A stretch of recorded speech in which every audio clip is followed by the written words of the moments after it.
Hello, you guys. How are you? How are you? Let me take these off because I know that it can kind of produce a glare or whatever. Um, Welcome to Life Discussions with Dr. Jefferson. I'm your host, Dr. Jefferson, and I want to say thank you guys for watching. If you're watching me for the first time, make sure that you guys are now hitting the subscribe and the like button. I've included a link for you guys to come over to the YouTube to join in to the chat over there because this is going to be a pretty in-depth show. I got a couple of videos lined up to kind of give some responses to. The main video that was sent to me is the Kevin Samuels video, and that was sent to me by a viewer. And we're gonna review that, but I also want to show a second video that is, well, I won't show the whole video, but I'm gonna show snippets of parts of this video. And it's a breakfast club interview of Sinqua Walls. I'm not sure if you guys saw that or even know who the guy is. It's my first time knowing who he is because I'm one of the many people who I've never watched Power. Sorry, folks. It's the truth. Hey, shout out to the chat. Hi, you guys. Trey speaking to you. Hey, Liz, how are you? He can hear you. What up, money boy? But so,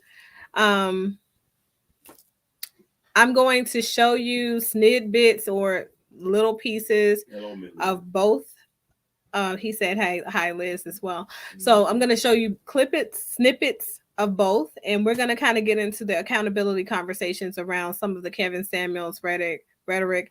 Now, for those of you who've not seen any content from me, this doesn't really apply. For those of you who've been watching me for a while, you guys know I've not really done a review of Kevin Samuels or any of his stuff as of late. Just don't really, I feel like I've exhausted that particular area. I do have some very interesting content coming up in review of some more Umar Johnson stuff though. But we'll delve into that in a different show. I know that some of you are definitely waiting on and can't wait to get back to these polyamorous polycule conversations and want to know what those different dynamics and structures look like. And I am going to give you all of that. But I was sick yesterday. Whew. Woman down. Okay. It's terrible. Glad I'm feeling better. You know. No, Liz, I haven't. You haven't either? Neither has our producer. I don't know. It's maybe something that we I'm not a huge TV show watcher though. I work a lot, you know, and I do a lot of advocacy work as well. So I'm always engaged in something. I don't have a whole lot of free time. So let's jump right into this content because I think the Kevin Samuels show is going to be quite interesting, but we know that he's long-winded typically, just like myself. But this one isn't that long. I think what we need to see for the most part is definitely going to be covered. I want to say in under 30 minutes. Oh, really? Based off of what this guy who is obviously a star on the show in some capacity has talked about, and we're going to talk about some of those things too, because it definitely aligns with and relates to the way that the Black community, members of the Black community, see relationships, and then relate to how their lives will pan out as a result of what they see on TV, etc. So we're going to have a pretty comprehensive conversation around that. And we're going to talk about how it is that we can better align ourselves with practices that, you know, contribute to us having a better outcome as far as selecting partners, becoming married. And we're going to talk about what the actual stats are. I know that there are a couple of Kevin Samuels fans who follow my page and who are here for conversations. I invite you guys to bring your KS stats to the conversation because we're going to talk about what the real stats are. There was a study released as a result of marriage and family therapists and survey outcomes, which are self-report inventories and court records comparisons by the census this year, a couple of months ago. We're going to talk about what those numbers tell us about marital rates and successes and failures of marriage as it applies to our community. So we're going to have that conversation as well. As you guys know, this is an accountability station, platform, and we talk about issues that affect the Black and brown and melanated people here in America and abroad, and the mindsets that shape behaviors and understandings or perceptions or whatever, in the way that we behave or approach relationships or relating to other people in our culture. So without further ado, I'm going to bring up this video, right? Let's see here. I'm going to get to the Kevin Samuels first.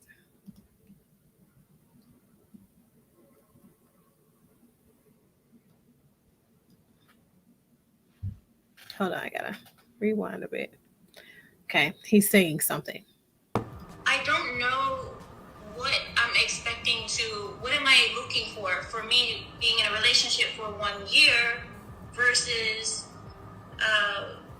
us getting married straight away, because there's nothing that you're not going to know about someone without being with them anyway. But I'm not going to waste time and, how can I say this?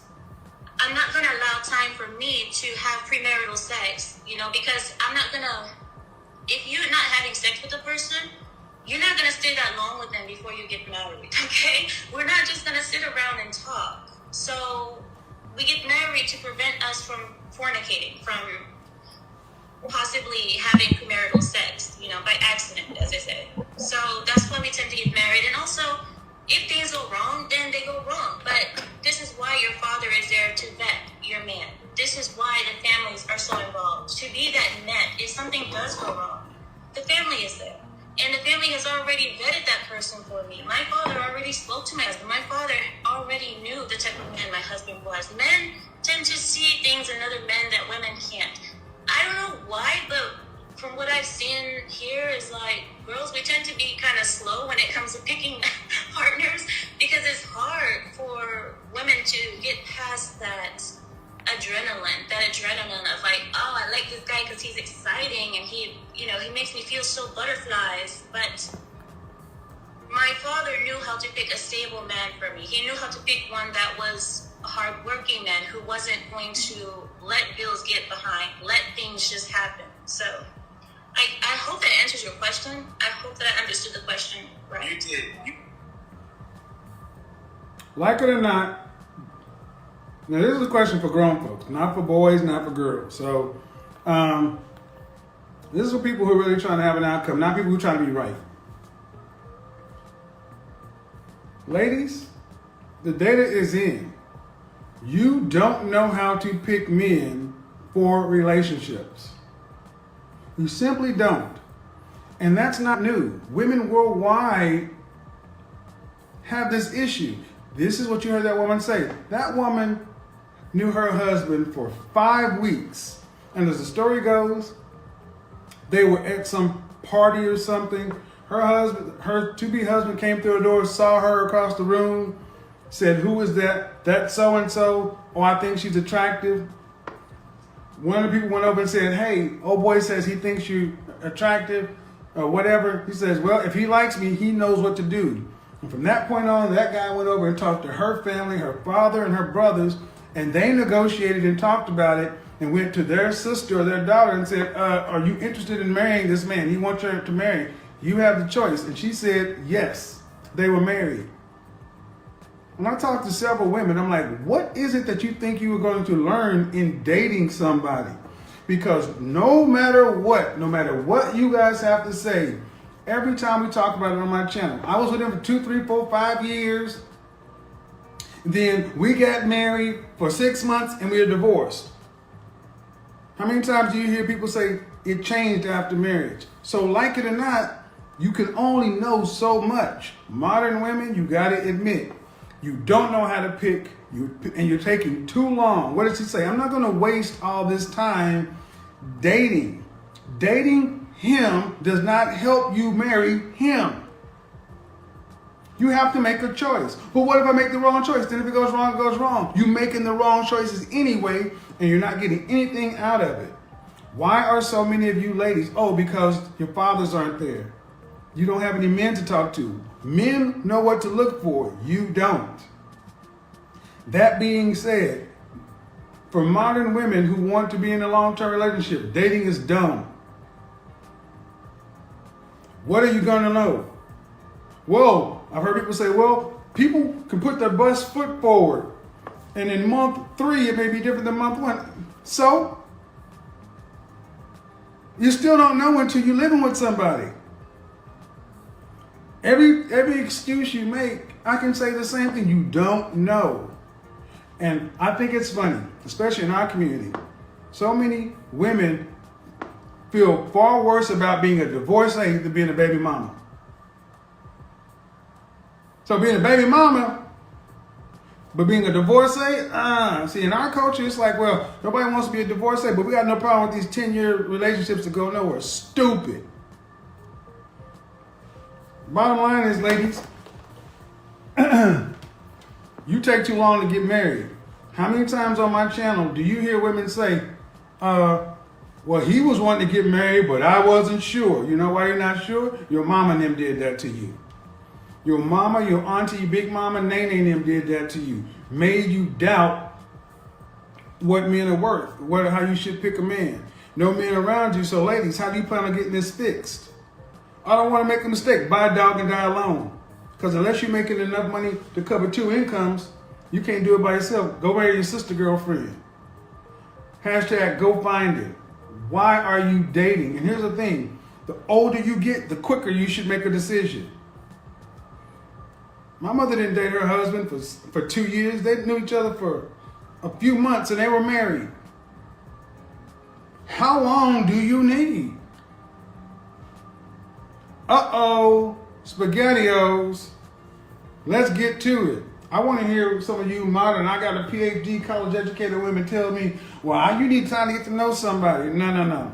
All you're going to do is pick somebody that you're physically attracted to, that you like as sex, and you're going to try to make that shit work. Versus picking the guy that you should be with, the guy who knows how to protect, provide, pay bills on time, do this, and that. But your coochie might not tingle as much.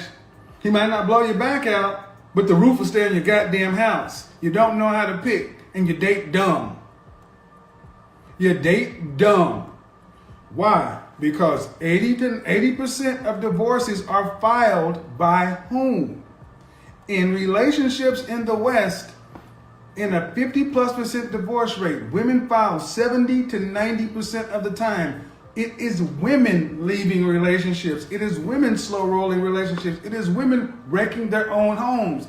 This is not a problem with the men, ladies. It's a problem with you. Let's get into it. So Ready? I'm curious, why don't you like people? Hold on. How about you introduce it? I don't know you. Haven't said hello. You just came in. How are you? I'm good. How are you? Good. How old are you? I am 39. All right. You mind getting steady? Let me grab my glasses so I can focus on you. Just a second. Thank you for your patience. Hello. Hello. How are you? I'm good. How are you? Good. Dating is dumb. What do you got? Dating is dumb. I mean, women don't know how to pick husbands. They don't know how to pick men. I don't know if I'm an expert, but you got to date someone to get to know them. No, you don't.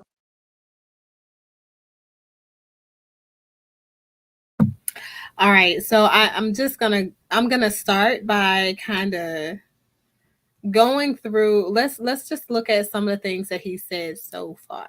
Okay, we're just gonna evaluate some of the things that he said so far because it's a lot that he's about to say that we're gonna have to filter through because I want to make sure that I do a very thorough job for you guys today in combating the issues at hand, because I feel like oftentimes when we do these reviews and we have these difficult conversations, we do so without having the independent conversation around each of the very small arguments that he makes. Now, is Kevin Samuels entitled to his opinion? Of course, of course.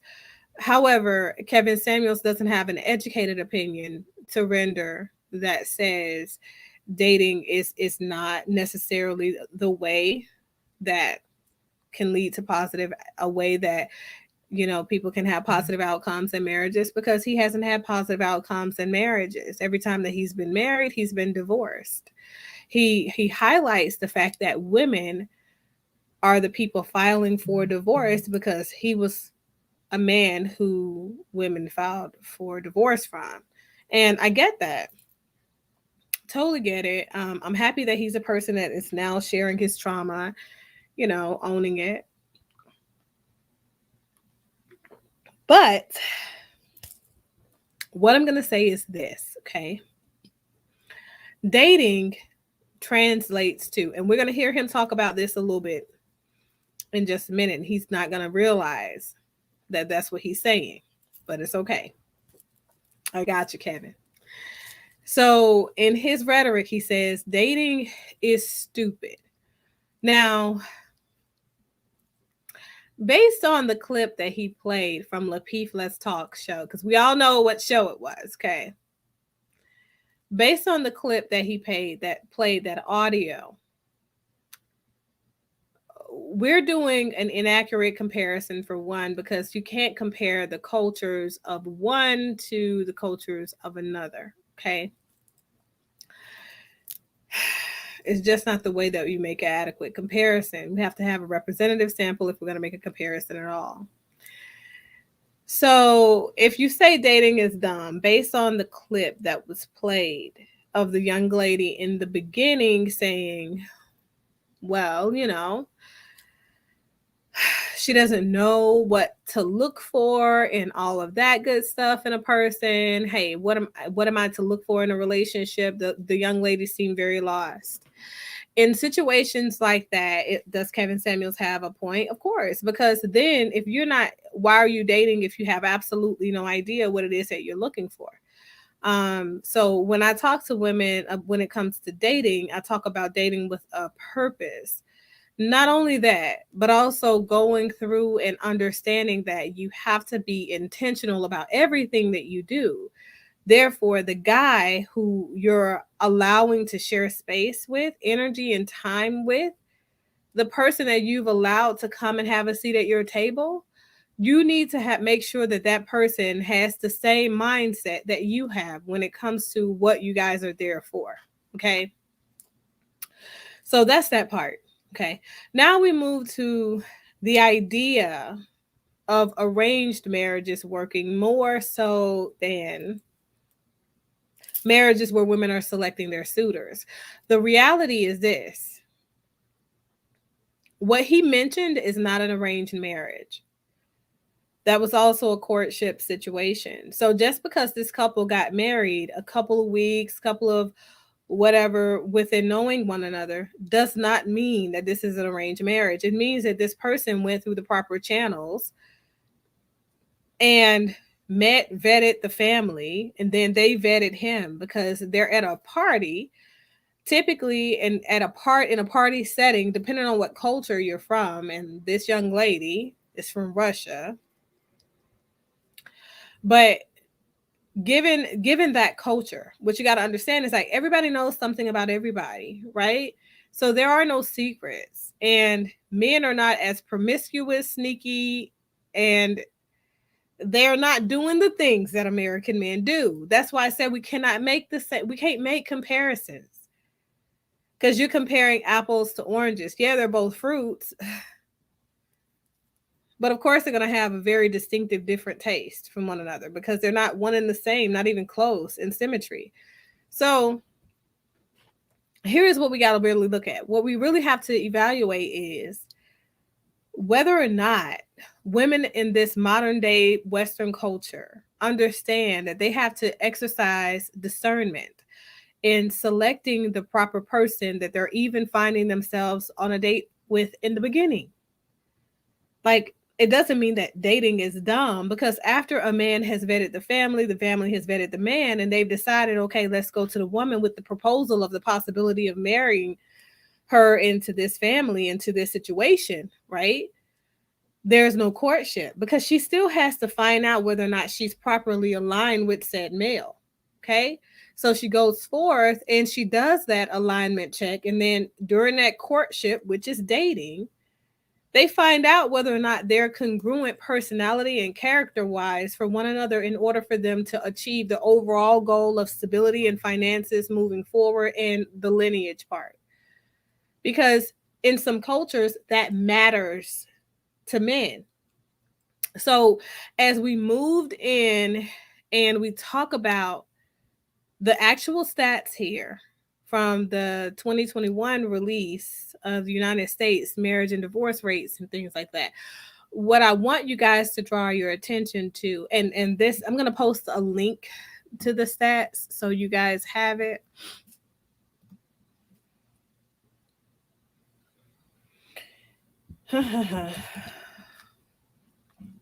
So that way, you know, I always think that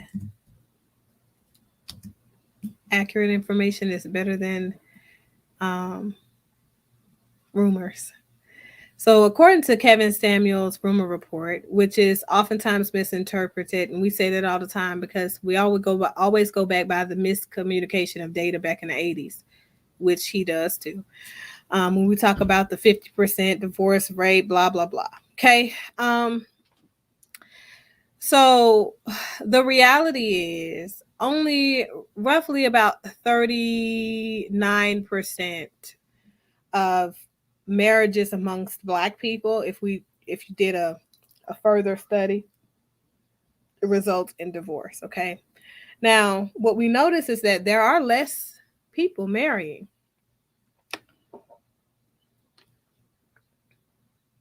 In America amongst these millennials. Now, that's the stat for 2021. It was released in April of 2021. So, but it references all of the years since the 80s, because, we want to make sure we're covering the misreported data as well. Okay.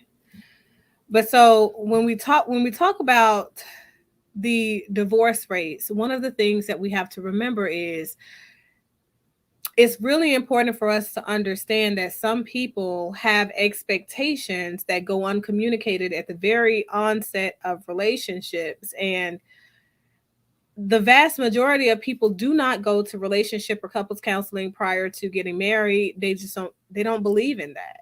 That's not to say that people don't believe in mental health and wellness and keeping themselves balanced and tethered. It's just a thing for people to kind of dive in and see what it is, and then find out at the ass end of things that, hey, this doesn't work.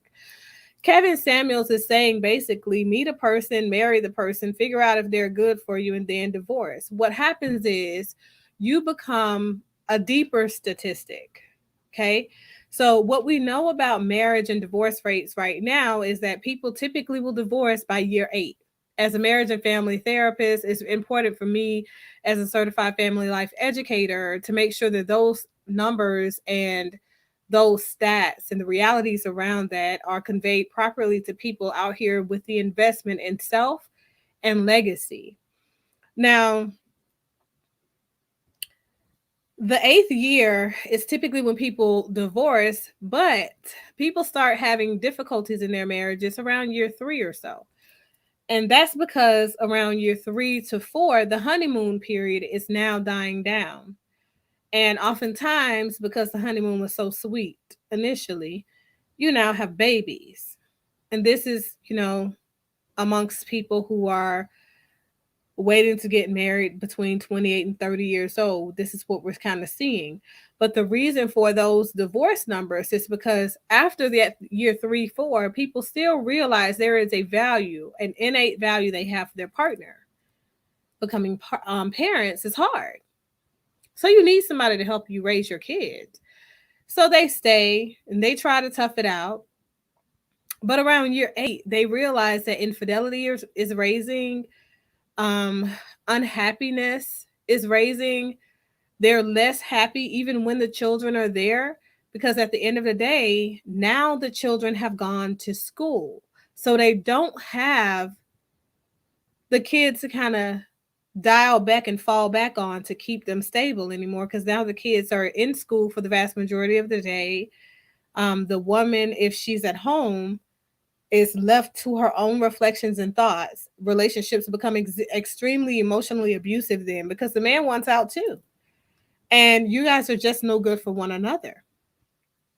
But let's go right ahead and dive in to this next portion. What do you got to know? Their personality. Oh, wait. He asked her, what do you got to know? And cuts her off. I love this. This is going to be an interesting. We're going to talk about what it looks like to have a conversation with someone. No, you don't. No, you don't. No. When did dating become a thing? I don't know. You know, my mother is Muslim. They believe you should just get When married. did dating become? Yeah, because that's what you do. Because you don't know nobody until you live with them. When did you go to college? Yes, Did you graduate? I did. Okay. About what decade did dating become a thing? So why do you guys think he asked her? Did she go to college? Did she graduate? And then ask her an unrelated question.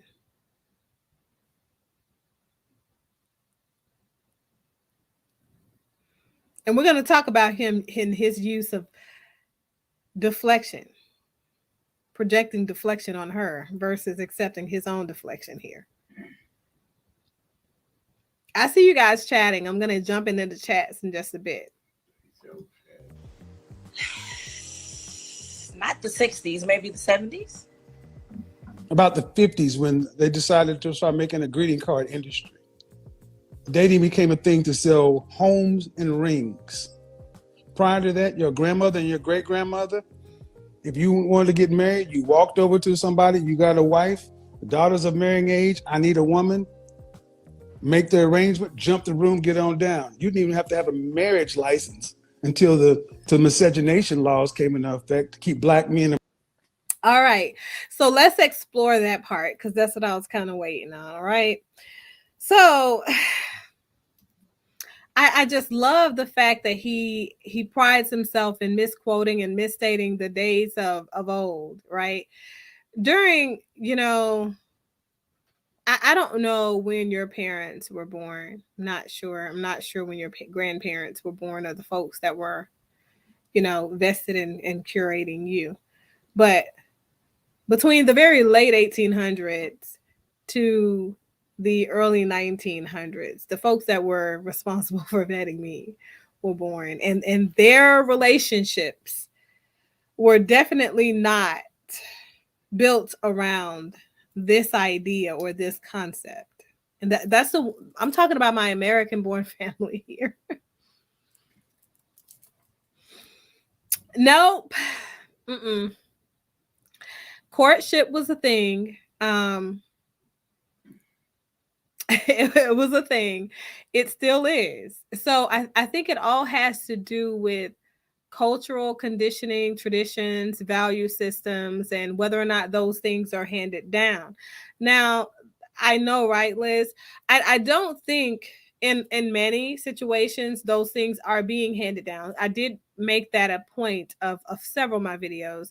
I feel like your elders are responsible for the incongruence when it comes to having realistic outcomes and realistic expectations as it applies to dating.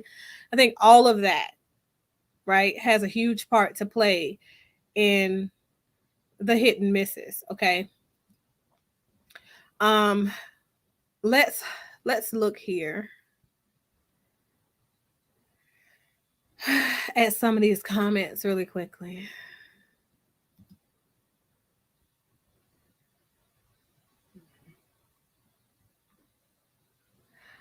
You have got to look at, so it's not for a year. The study that, so I mentioned to you guys, longitudinal studies are 10 years in part, mainly 5 years and 10 years. So a 5 year and 10 year mark, and then they're released. So it speaks to the stats over a course of time leading all the way. I think the last year documented is 2018 in that census report. Miss Andy. Um,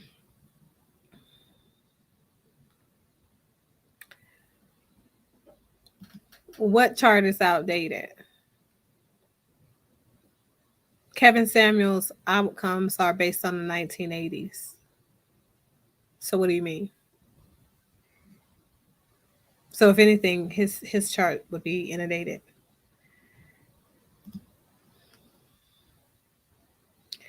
Dating guarantees nothing. Didn't you date your first husband yet? Got divorced.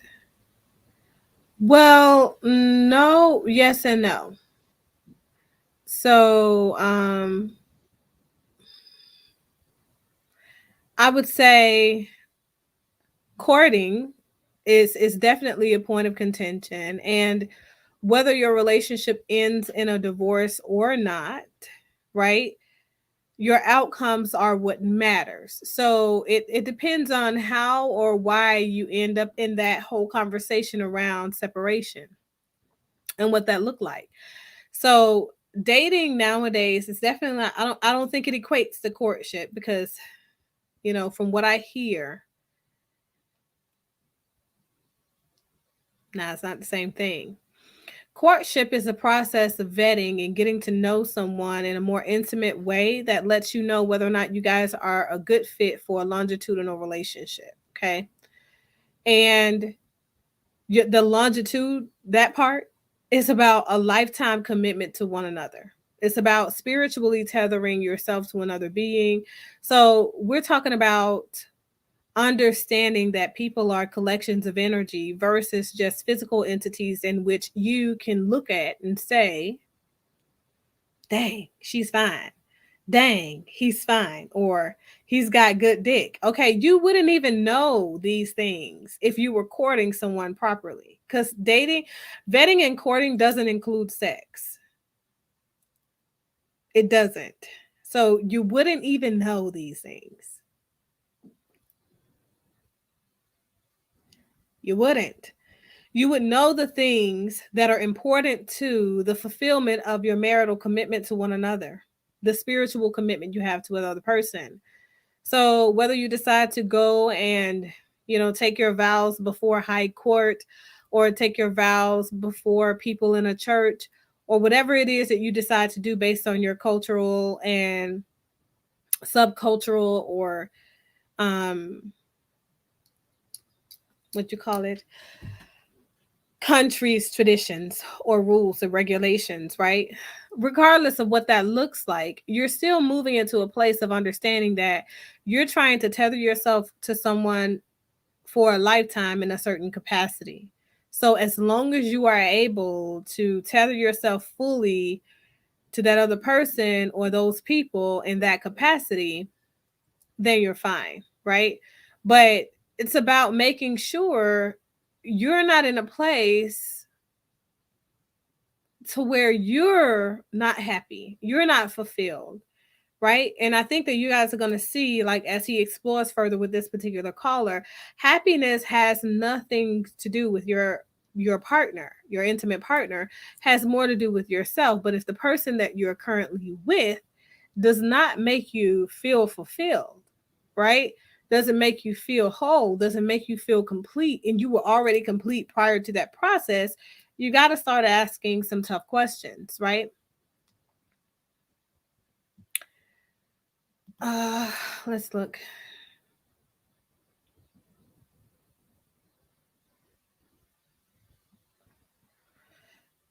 Huh. Well, in some places, people prefer diamonds, and you have some people who don't. Some people prefer other precious stones. So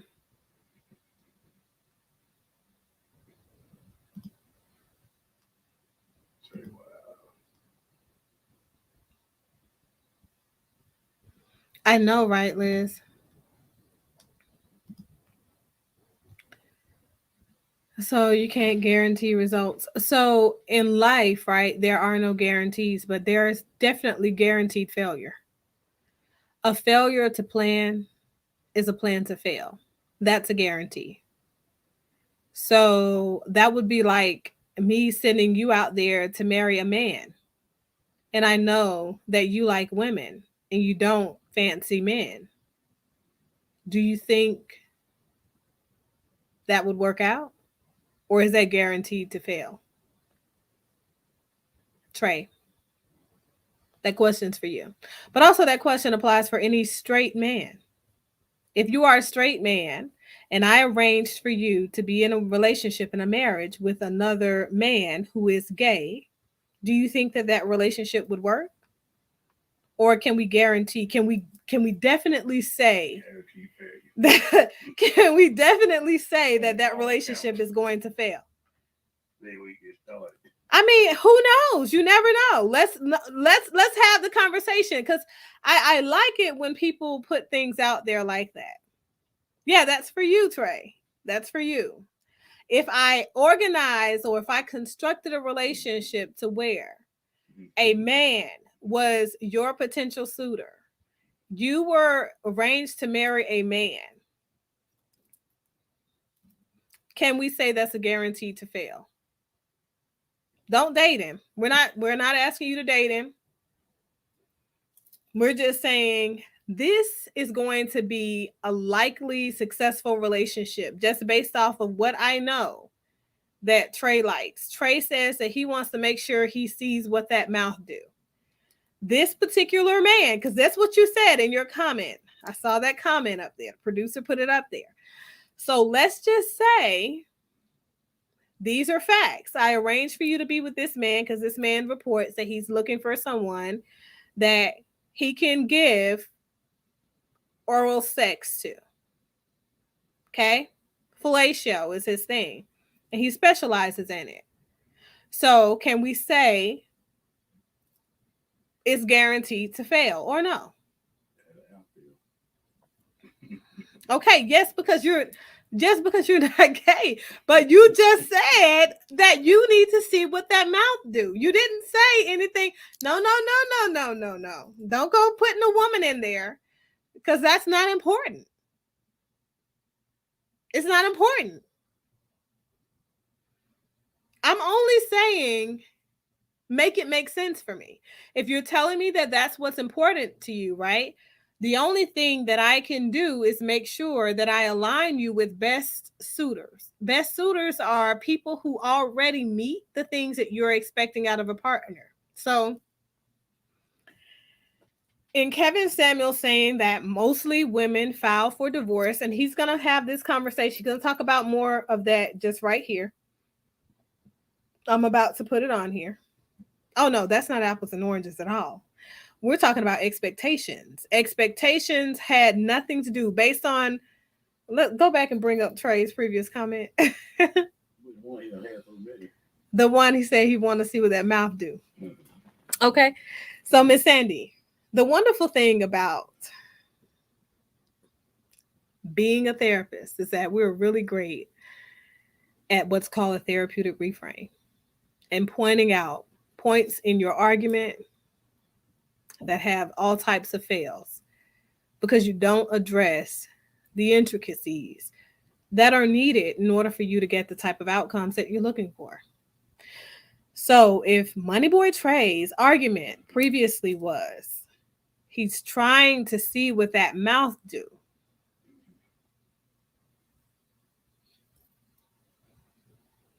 if that's what he's looking for, it doesn't matter if that mouth is on a woman that was born a man or a woman that was born a woman.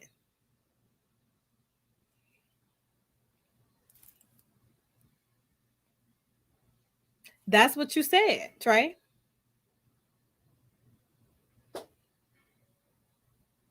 That's your comment. According to you, even if a woman has had a surgery done, if she was born with a dick, then she's still a man. That, sir, you said on a previous show.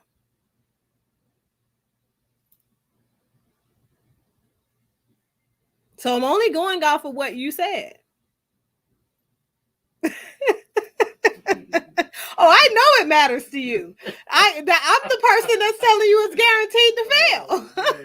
You're telling me I can't offer any guarantees. I'm pretty sure I can offer some guarantees there. So if you're planning appropriately, you understand that there are several different areas in which you can make very specific the things you know that you do not want. This is what guarantees you're looking for when you're trying to make sure that the courting and vetting process goes appropriately, and you can solidify what it is that you need. I'm not.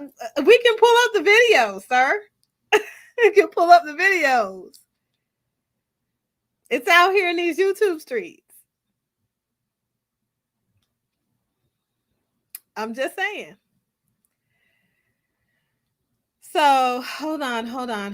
Oh, you guys want the link? Don't worry. I'm going to put the link up in about 20 minutes because we got to make it through this video, the integral parts of this video. And then I got a little snippet that I want to play of, what's his name?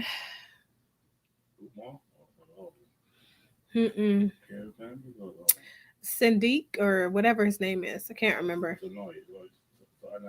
Yeah, him. You guys, you see it in the description, that guy. So let me press play. Let's look. Black men for marrying white women. You didn't even need a license. Okay, Dating has never been a thing. Well, marry me tomorrow. No, I got somebody already. Oh. I mean, I Your favorite part. understand your philosophy. It's not my philosophy. It's the world's philosophy. Where in the world did people date? In America, that's for starters. The newest country on the planet.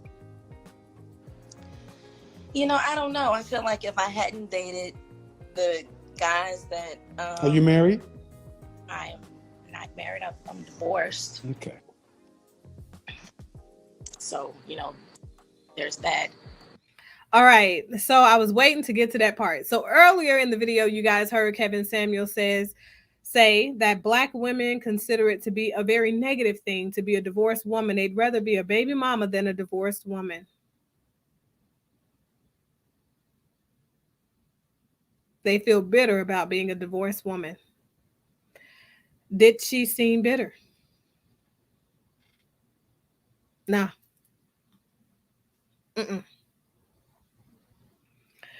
So, just saying, we're only dealing with the facts here. Oh, Liz, I'm going to be pulling up the look. I'm telling you, I got him. I'm gonna go and I'm gonna look at it. It's gonna be interesting. Right, pardon. This is that video. I thought that was so cool. That was so interesting. Because he wasn't allowing her to talk. So here's the thing. Yes, she filed for divorce, but he refused to address the accountability component. It doesn't mean that it's gay, Money Boy Trey. It means that your comment was, if a woman has had a sex change, then she is still a man because she was born a man. That's what you said. Those were your words, not mine. I said she's a woman because we've signed off of gender reassignment surgery, and we've also signed off on that same said paperwork they can take to court and get their gender changed on their ID. Because those are my sentiments.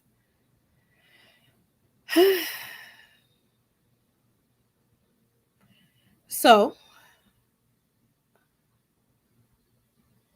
oh, offended. Oh, Money Boy Trey.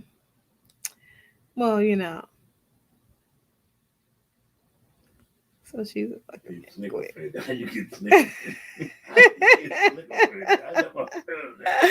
Oh, Money Boy Trey. Okay, well, you can bring your offense to the show after I'm done playing this video. How about that? So before we dated, we had a marital rate of, before 1965, the Black community was a marital rate of 80%. How is dating helping Black women keep husbands?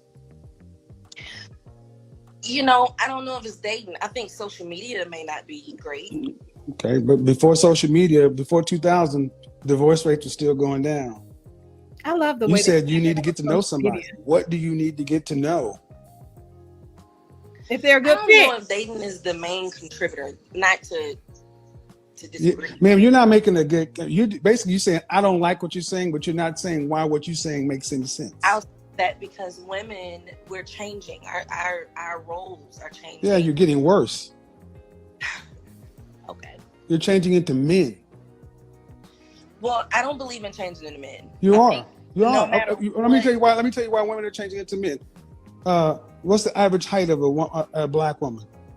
A woman in this country. 5'4". How much does an average black woman weigh in this country? That I don't know. Guess. 150. 180. Okay. The average black woman weighs more than the average black man at her height. Strong, independent, don't need no man. A black woman, stereotypically known for being feminine, feminine, cooperative, and submissive. Stereotypically. Yes, no. Yes. They are?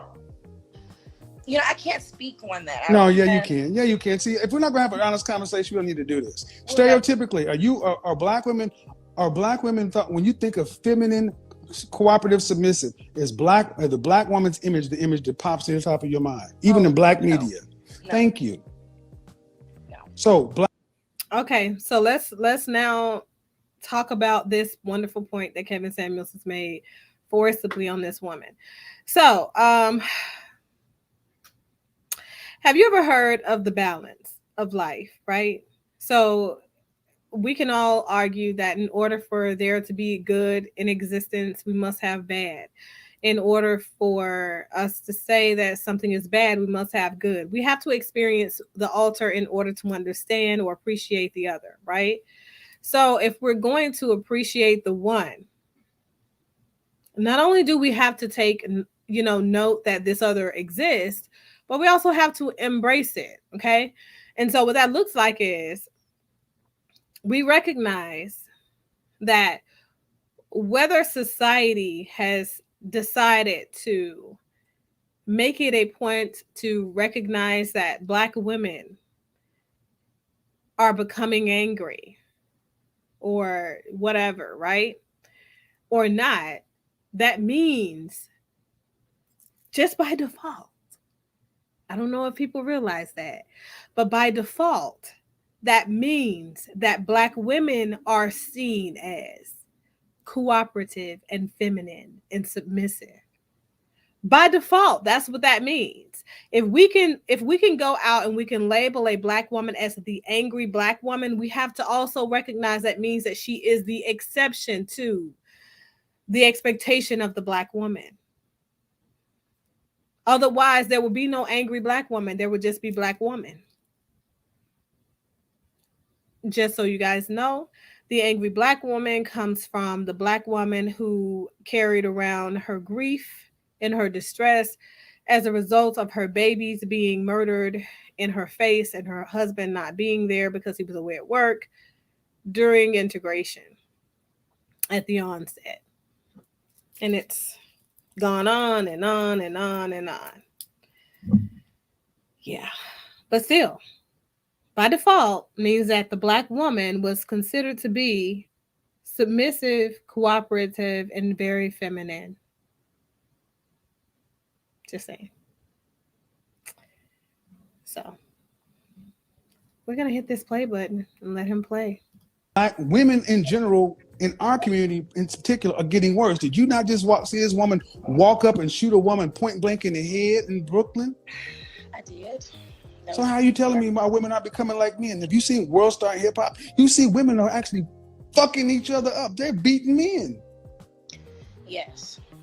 That's all I'm saying. So let's have an honest conversation. It's not getting better. I agree. Let's start with agree. No buts.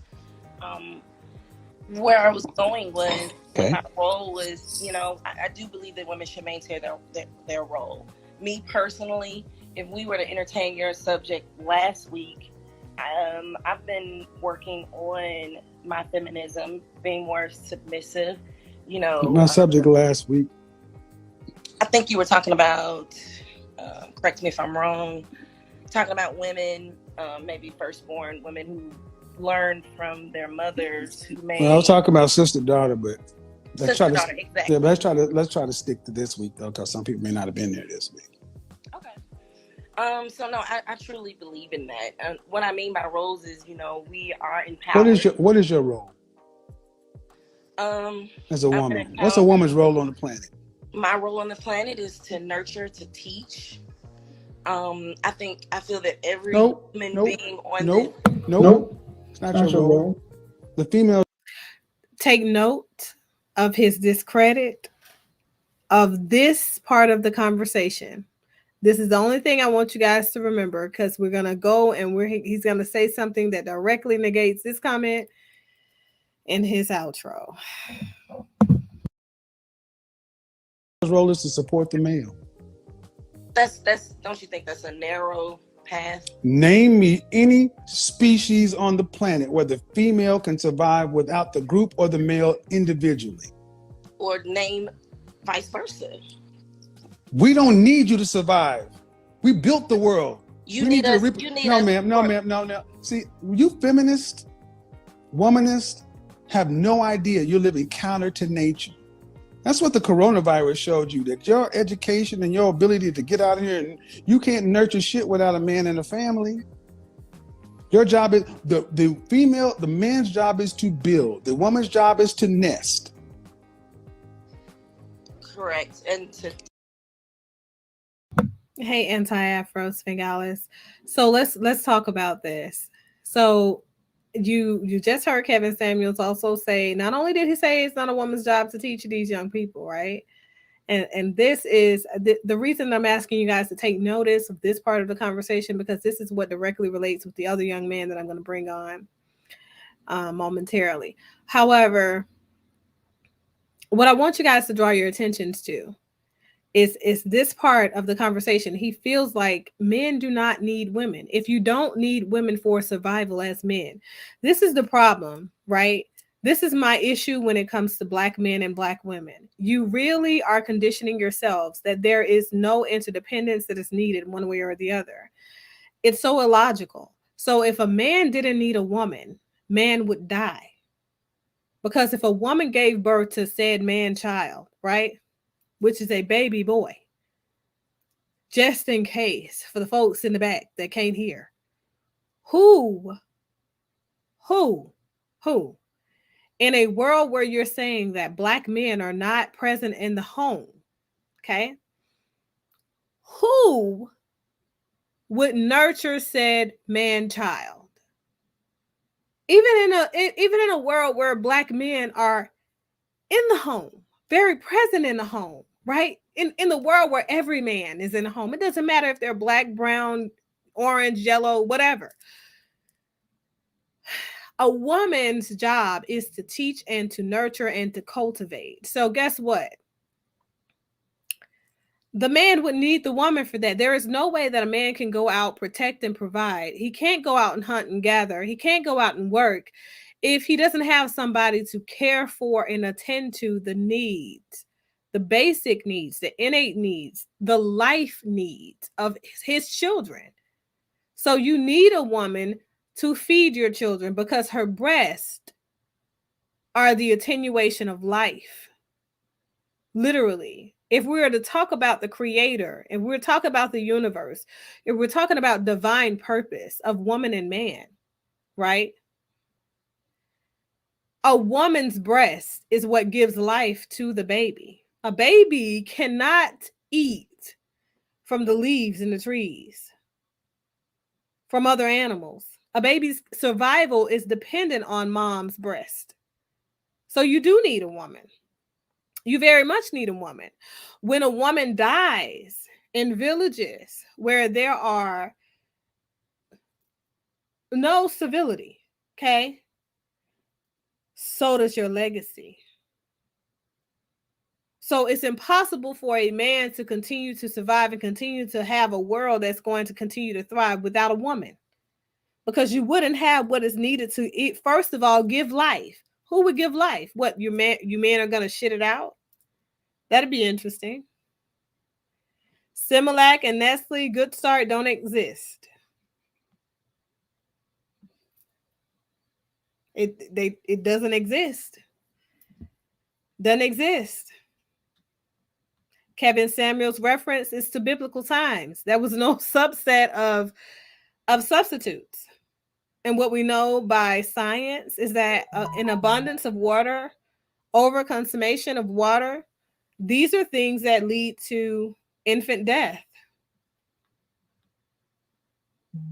Milk substitutes, breast milk substitutes have been linked in so many studies that have caused significant death, serious disease in children, mental illness, brain disorders, immune disorders, autoimmune disorders in children. That's your Similac, that's your Nestle Good Start. So you do need women. Women do need men.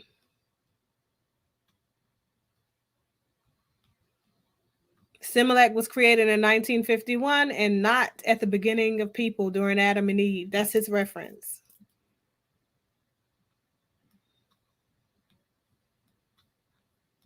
So,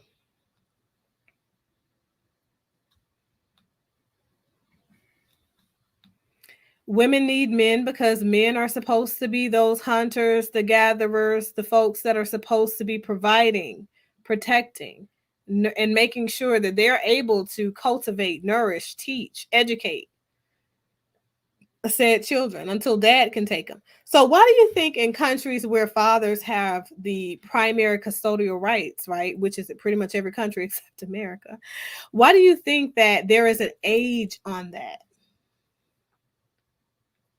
Because those countries are countries that are so misogynistic, that are so brainwashed, that they really think that men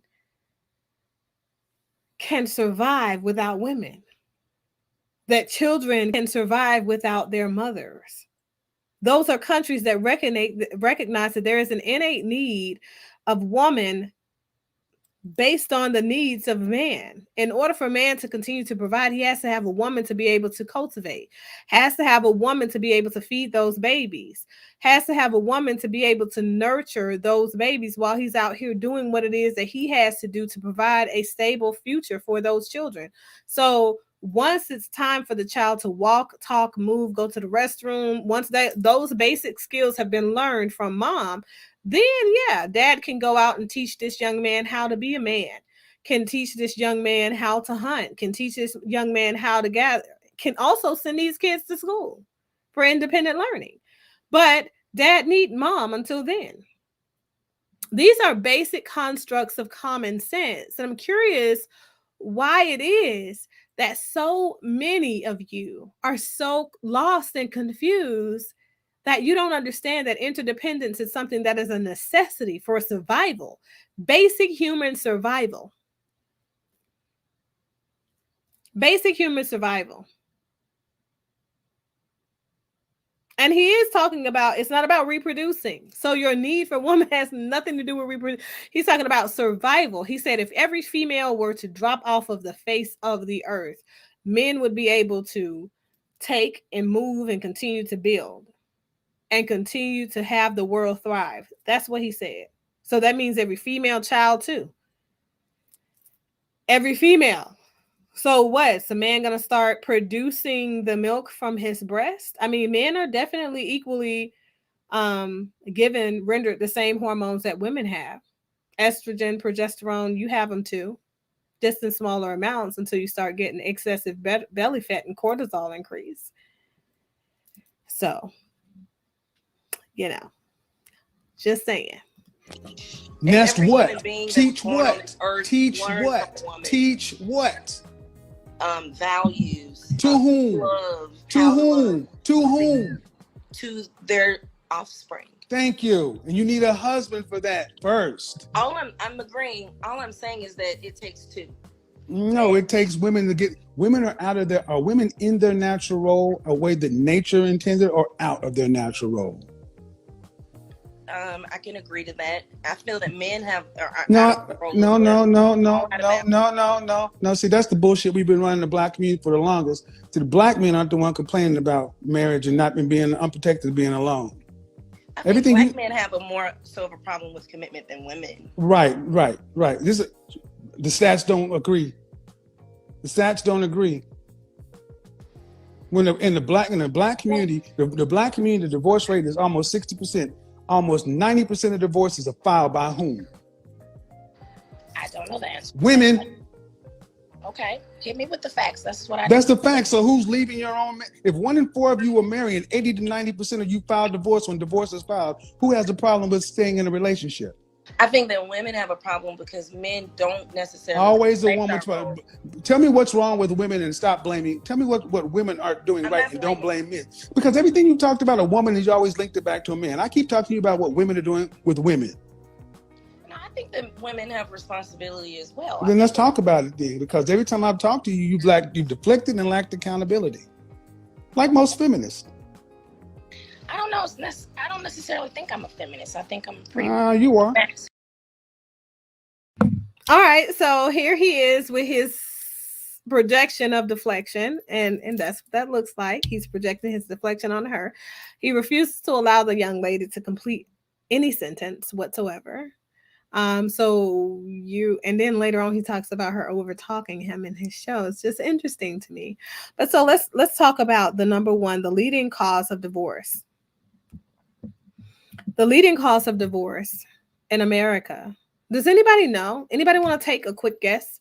You got 5 seconds because I know you guys are real savvy when it comes to Google. Who wants to take a guess? 5, 4, 3, 2, 1. Okay. So the leading cause of divorce in America is due to financial issues. Not social media. Social media is actually down on the list. It's about 6 or 7. Yeah, Miss Sandy, you're right. Finance it is. Finance is the number one cause of divorce. The second is infidelity. And it's always infidelity on the part of the male. And that's in 100% of divorces filed by women due to irreconcilable differences, according to court records. So here's the thing a lot of folks don't realize. When a person files for divorce due to irreconcilable differences or otherwise, you still must have a meeting of the minds, so to say, with the judge in his chambers. So you still have to see us. Got to see us wonderful folks, that are there to collect the stats.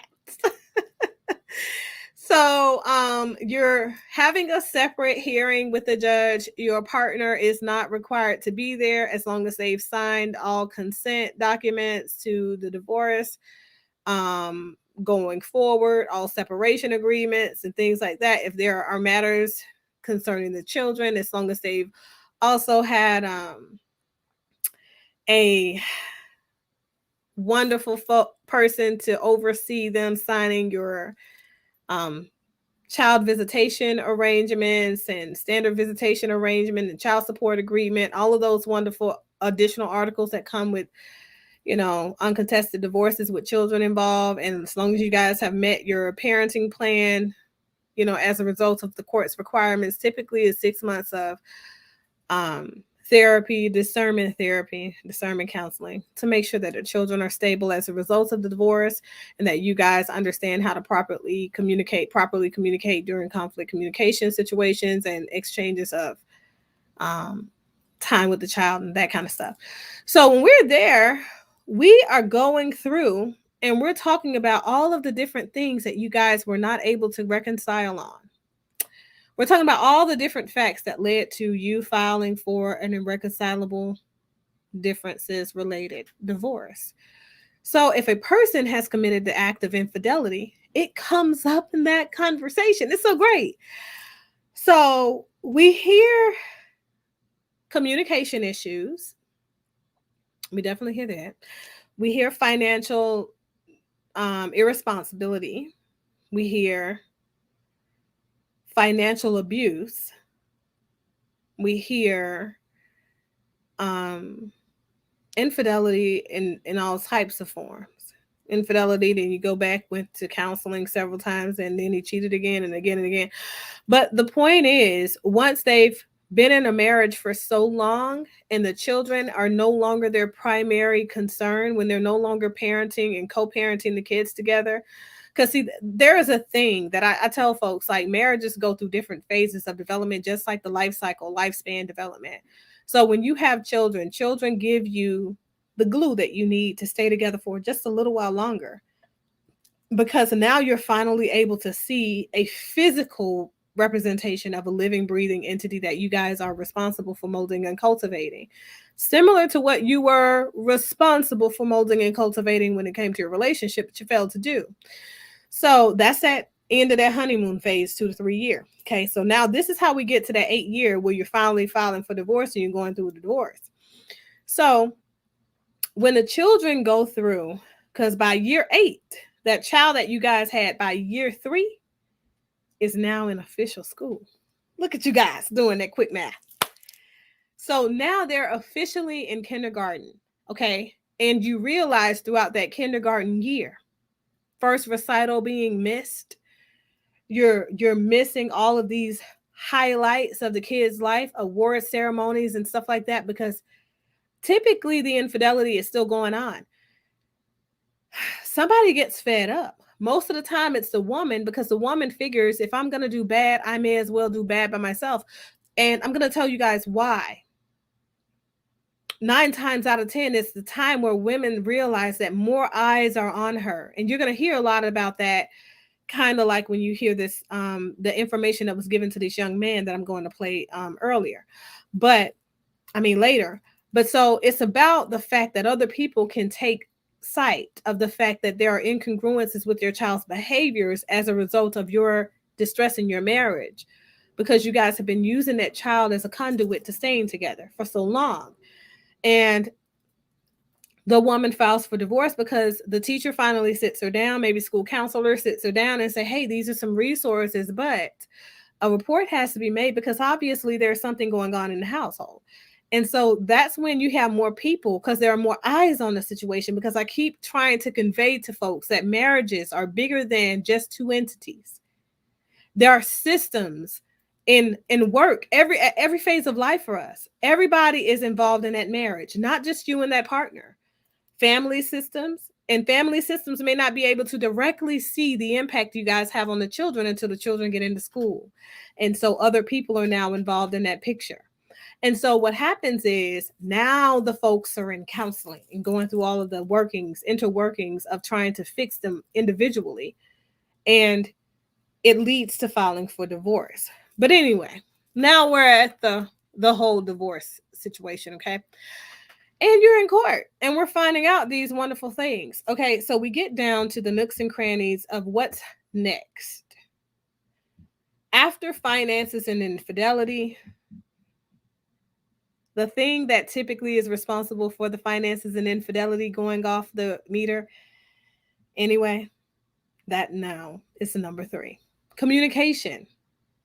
So inadequate or unconveyed needs or expectations, those things are all due to communication. If we have poor communication patterns, if we don't know how to convey what our needs are because we don't know how to conduct adequate self-exploration and find out who we are, so that in our exploratory phases, we're continuously communicating and conveying that message to the person that we're with in a relationship. That's the purpose of courting, by the way. Okay. So that you can continue to include another person in your becoming, so that your becoming can become a part of their becoming. And together you guys can succeed in life because you've planned to be congruent and on one page so you can find success. So let's go. Let's look. It says, "Cause you won't file a divorce if you cheated." You'd be surprised. You'd be surprised. Can change my answer to nagging women. You know what? I hear that. I do hear that often in therapy, more so than I do in divorce court, though. In the divorce court cases where they've skipped therapy and they end up with us in the courtroom with the judge, they typically aren't talking about the nagging being a point of contention. Typically, that's something that we explore in therapy, and then they decide to stay together because they learn how to communicate adequately instead of dancing around the issues. Okay, so financial abuse, for those of you who don't know, because Miss Sandy, that's a great question. Financial abuse is when you're in a relationship with someone and that person has been entrusted with the overarching responsibility and purpose in the relationship of maintaining the finances in the relationship, right? And instead of them maintaining the finances and being congruent and transparent in their maintenance of those said finances, because that never got conveyed either, that person withholds knowledge about your financial situation from you, right? Because we're going to talk about it on both ends. First, this is this end. And by withholding that information, it suppresses your natural nature to do the things that you would like to do, the things that you're naturally interested in doing, make investments that would be beneficial for the system. Now, on the flip side of that coin,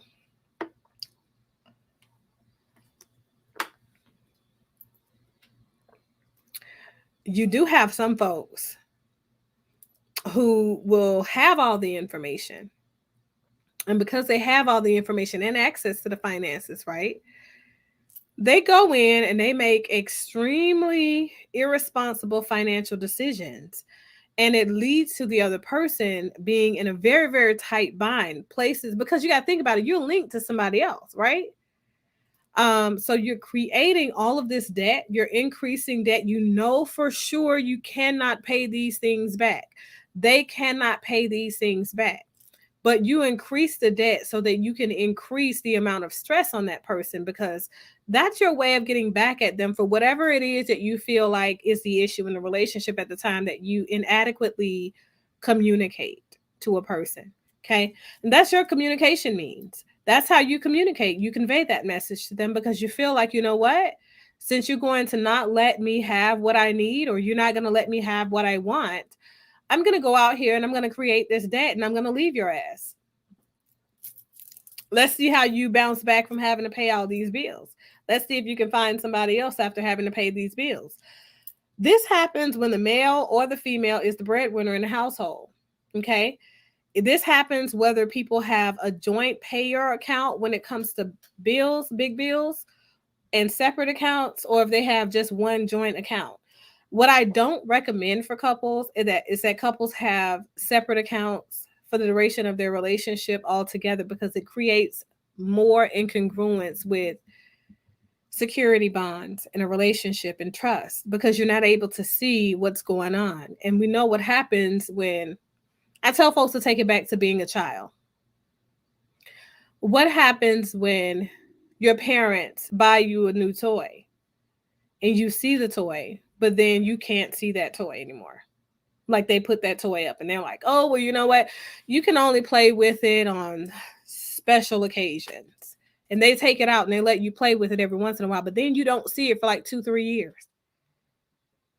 In your mind, the worst things are happening, because that's the way we are geared to be as human beings, okay? But so, you know, it is what it is. So financial abuse is when one partner uses the finances in the relationship as leverage to keep the other person or hinder the other person in the relationship.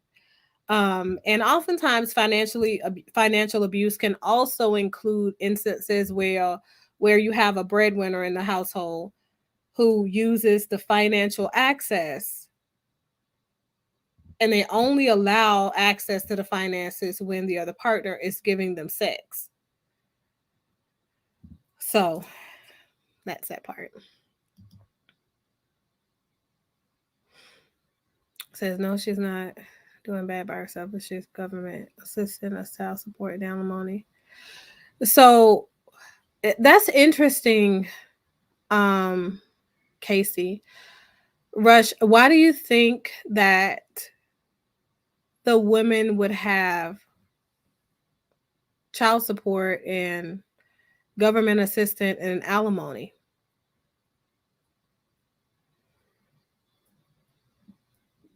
Child support is definitely ordered by the courts after divorce, but I'm pretty sure the woman wouldn't be receiving child support while they're still married. Nor would she be receiving alimony.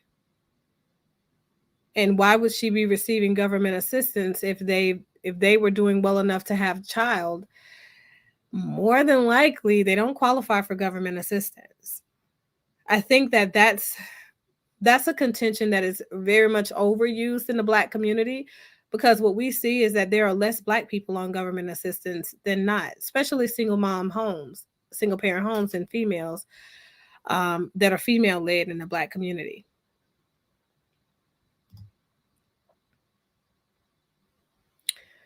Women don't value marriage as much as men. It's not worth it for a man to get married in this day and age in this country.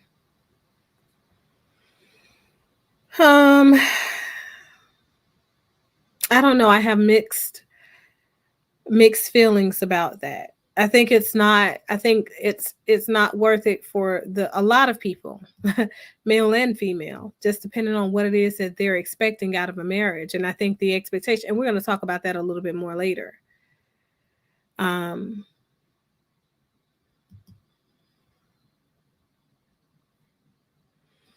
Okay, so Miss Sandy, we've talked about the 80% of divorce. It's actually more than 80%, actually. It's 91% of divorces are being filed by women. Yep. And out of that 91%, 35 of them are in cases where the woman was married to a man.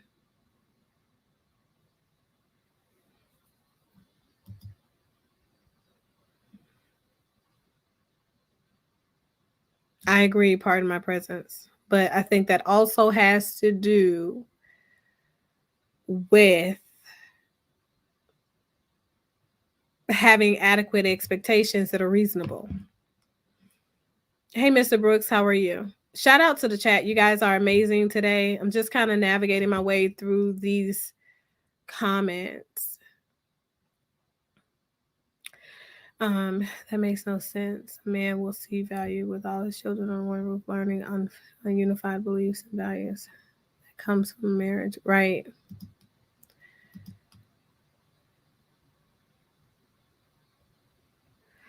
If a woman withholds sex from her husband, is that a form of abuse? It definitely can be. It definitely can be used as a form of emotional abuse, yes. Because the statute 85% of the time men are paying for child support. So Casey, that has to do with, and to be honest, that's more of an individual stat versus a collective stat of everywhere in the United States, because some states require the non-custodial parent, or the parent that we consider to be the non-primary parent, to pay child support as a means of divorce, as a condition of the divorce period. Whoever is the non, and it doesn't matter if that's the female or the male. In some cases, it's the female, some cases it's the male. And we also have to take into consideration that this also includes, when you're looking at that, it also includes the percentage of men and women that are paying child support due to defects involvement. Because in defects involvement, where we remove the kids from the home, both parents are ordered to pay child support to the state, but those also contribute to the statistics, right? So, and it's based off income as well. The other component, yeah, and that's not, that stat is not a good representation of the United States. That's more probably just in your area.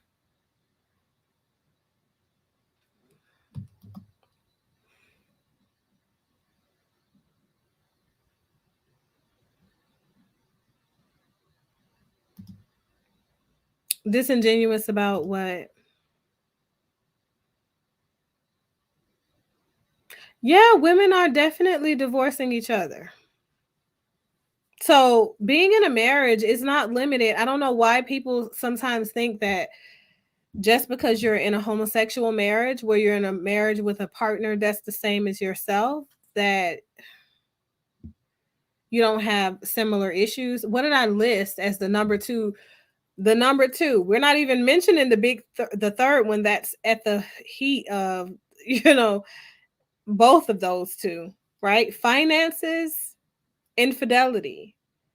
All of those are as a result of lack of communication, and communication is the third leading cause of divorce. So these are issues that people face in a marriage, regardless of their sex. Gender has nothing to do with these components.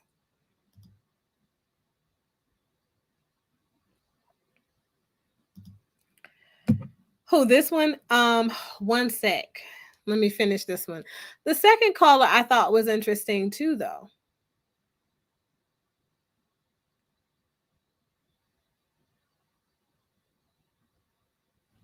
Hold on, let me answer Miss Sandy's.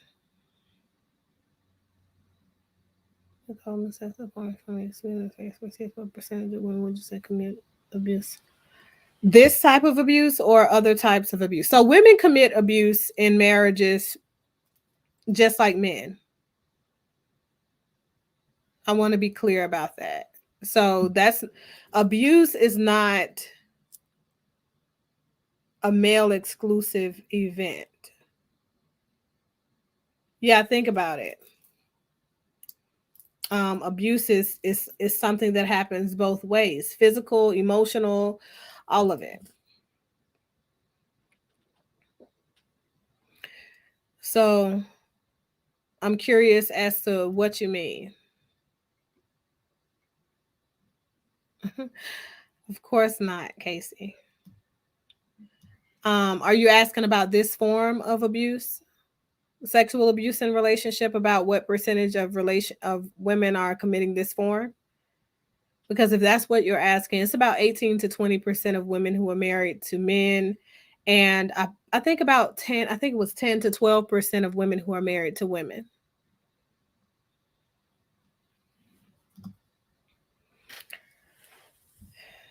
Three times in 5 years to all women. Right. So let's hit the play button, you guys. One being more. Well, feminine, masculine, but the thing is, you can only do that in the first world country. Carry your ass to a third world country, see how that works. I don't want to go. Of course not, because you couldn't be masculine over there. You get checked real quick and let you know exactly where you are in nature. What I mean by masculine is I am an independent woman. I've been... Really? Yes, and I don't necessarily agree. Independent meaning what? You got a job? I pay my own bills. Yeah. Congratulations, you're an adult. Oh, I agree. So why is that a badge of honor? I don't necessarily know. Are you a six-figure earner? Yes. Okay. How many children do you have? I don't have children yet. You're a six-figure earner, divorcee with no children. Mm-hmm. Are you happy? I'm extremely happy. I think really? I'm a little too happy alone. You too happy? I'm in a relationship. However, it's taking a little longer than I'd like for us to get married. And so I've decided. How long have you been in a relationship? For 4 years. Does he have any children? No, he does not. Does he earn more than you? Yes, he does. Are you guys in a monogamous, committed relationship? We are. Did he want to marry you? He says he does. Did you enter this relationship with the intention of getting married day one? Were you dating to be married from day one? We both. Were you dating to be married from day one? We both got it. I'm asking you. I can't talk. I don't want to talk for him. Were you dating from day one with the intention to be married? Those are always my intentions, to build a foundation, yes. No, I asked a very specific question. You can't play word games with me. So I'm going to try one more time. When you started dating this man, were you dating this man with the intent of being married? Yes. Okay, in what time frame? Considering that we both went through a divorce. In what time frame? I say 3 to 4 years, like right now. 3 to 4 years. Why did you need 3 to 4 years if you started dating with the intention to be married on day one? Where does that make any sense in the world? I don't know. I think I figured that would be the average amount of time to... Really? Yeah. Really? 3 to 4 years for dating before marriage. Can't make this shit up, people. What did I say? Women are the reason marriages don't happen because you take forever. Well, it's not me that's holding it. Well, no, ma'am. Yeah, it is. Because if you said you're dating with the intention to be married, you set the time frame of 3 to 4 years, and I'm saying it takes what? A month to 6 at best. There have been 6 couples. There have been 5 couples that have gotten married in my Facebook group, and they've been married in less than 6 months. They've met each other and getting married in under 6 months. 3 years. I just can't. I can't. Right. He is talking in circles, and he is starting to belittle her because he's realizing that he doesn't make a lot of sense. So you're talking about people who have gotten married recently in your Facebook group, but that has nothing to do with stability and longevity in a relationship or a marriage, right? So we just talked about the fact that even in these wonderful statistics where you're talking about the fact that people stay married and then they divorced, the vast majority of folks will get divorced by the 8-year marker in a heterosexual marriage. These are facts for the reasons that I mentioned before. However, you will have some people, right, who are the selective few who really value the marriage, who really value their family, their legacy, right, and what it is that their kids become at some point, and they will stay the course because that's really important to them. It's important that they remain, ever present for the relationship, ever present for the work that is necessary for them to put in, but also to the nature of their sense of self. So they define who they are based on how they function in relationships, how healthy they are, how present they are, not only for the partner that they're paired to in a companionship, but also the different parts of themselves, the relationships within their inner self. So allowing yourself to be held accountable for the atrocities, the missteps that you contribute to in your existence. So that's not avoiding holding men accountable for what happens that leads to divorce filings of women, right? So whether a woman or a man is filing for a divorce is not really important. What matters is that these marriages are failing. So what happens is that we don't have what it takes to maintain stable, secure, functional, and healthy marriages to one another in our community. That is the main issue here. So do we see that this is an issue? Of course, it's an issue. It definitely needs to be addressed. Blaming one group of people versus the other group of people is definitely not the solution. That's ridiculous. That's child's play. We're not on a freaking playground. This is real life. These are real life issues. Okay? So you can't at one moment expect this woman to be feminine. What does he say? Feminine, submissive, cooperative, right? You can't at one moment ask her to be that, and then the very next moment ask her to step outside of the bounds of her femininity and force this man into a marriage that he's not vying for at this point, at this stage of their relationship. So whether or not he entered into the relationship according to what she knows, right? Because people will tell you what it is that you want to hear sometimes. And because you want to hear that thing so bad, it will resonate with your spirit in such a way that it leads to delusional concepts and constructs that leads to crazy and conflicted behavior. Because for you, even though that person isn't meeting what it is they said they'd meet, you still have hope. You're still holding out. You're still holding on to maybe he's just not ready just yet. Or maybe he's looking to do a thing that looks like this, or looking to do a thing that looks like that. Whatever that is, right? So if we're to say what the viable solutions are, we need to have conversations around adequate or more sensible expectations, right? Sensible expectations come from us understanding who we are, doing self-exploration, right? If we're doing our self-work, then we can understand that, okay, there are parts of us that need to be fulfilled in order for us to partner ourselves with another person, right? So if we've done that self-work and we know what we need to remain congruent in our happiness, where we are seated in our relationships with other people, but also, and more importantly, in our relationship with ourselves. The relationship you have with yourself is the most important relationship in life, period.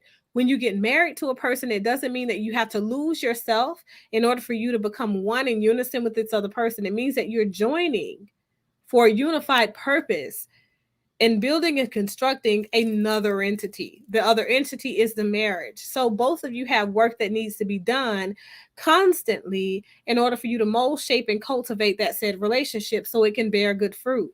So whether that fruit looks like children on the outset, or that fruit looks like financial investments that have yielded great returns on the outset, either way, you're doing exactly what it is that you've been called to this relationship and do. And you're doing it in an effective way because you're meeting the needs and the expectations that align with the vows or the commitments that you've made. You've committed yourself to a higher sense of purpose. That is what makes us function at higher capacity as human beings. And it has nothing to do with being Black or being white or being Italian or French or Spanish or whatever. It has to do with embodying common sense practices when it comes to communicating and conveying messages of our inner selves and our external selves in our systems with other people. So if you are intelligent about what's going on inside of you, you can be intelligent and you can be aware of or cognizant of the things that are happening in your relationship that have gone unaddressed. So let's go here.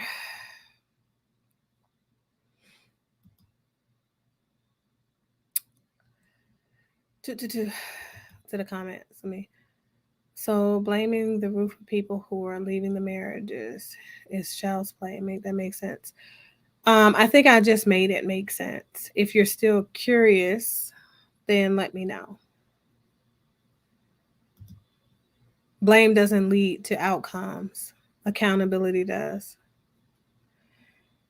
Says, what's the status of whether those women filing tried marital counseling first?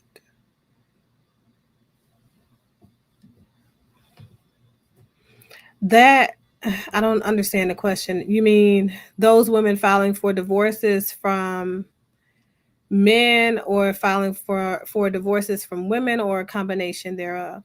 Now, just to let you guys know, divorce counseling is a thing. We do discernment counseling, and we also do separately divorce counseling. So,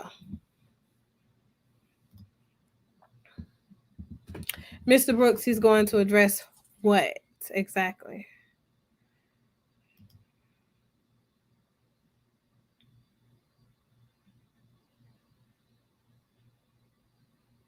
The vows didn't say anything about sex outside of reunion. Well, it does. It does. And depending on who you are and what vows you're taking, it could go even more deeper than that. So,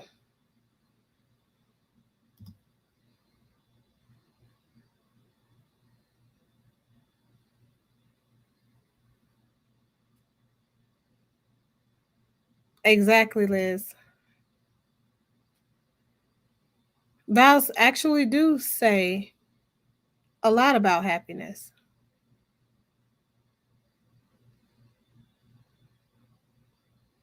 In some interpretation, we use the word happiness and sadness, and some we say good or bad, then sickness or health. Miss Sandy, have you not ever been married or attended a marital ceremony of folks getting married?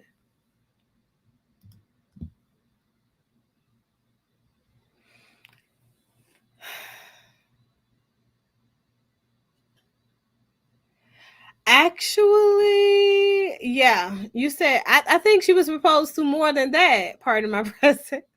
Um, but it doesn't mean. I mean, and she was proposed to after that. Just because she selected a man that didn't meet what she felt her expectations were, that goes to doing the self work. So if our expectations are incongruent with our outcomes, typically we have to realign ourselves after we have marriages that don't meet those said expectations. You know what I'm saying? And sometimes you don't even anticipate some of the expectations that won't get fulfilled because you would never imagine that those things are what's in there.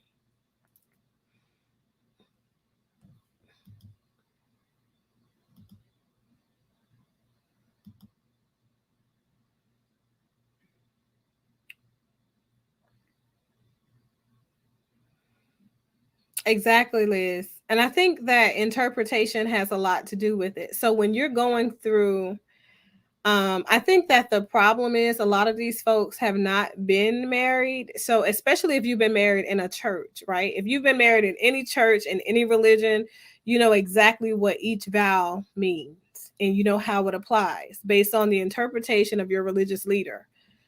And so these things are pretty congruent when you do premarital counseling in any church, because those premarital sessions are 6 sessions that are vetted to help you understand what it is that they will say before you even get to the practice stages of getting married. And it's important for you to understand what these different vows mean, because these are commitments, lifelong commitments that you're making to another person.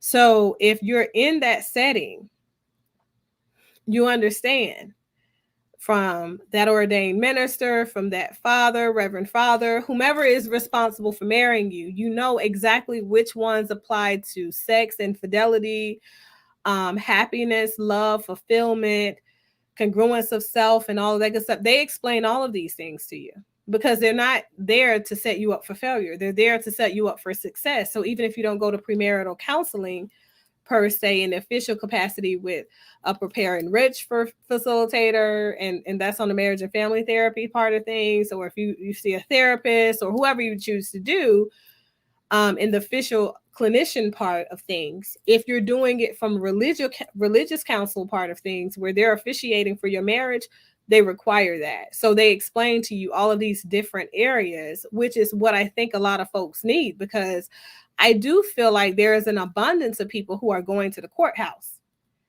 As she mentioned, if you go to the courthouse, you don't understand which ones of your vows apply to what. You barely even know what they mean. So the only time you're making a rich fulfilling vow is when you're writing your own vows. And just so you guys know, you can write your own vows. And then those vows that are written, inscribed in the Bible by your officiating aren't even read, because those things are irrelevant at that point, because you're not avowing yourself to that.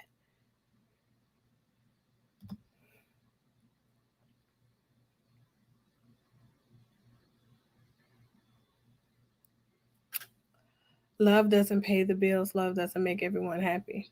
Well, I think that's subjective. Love looks different for everyone.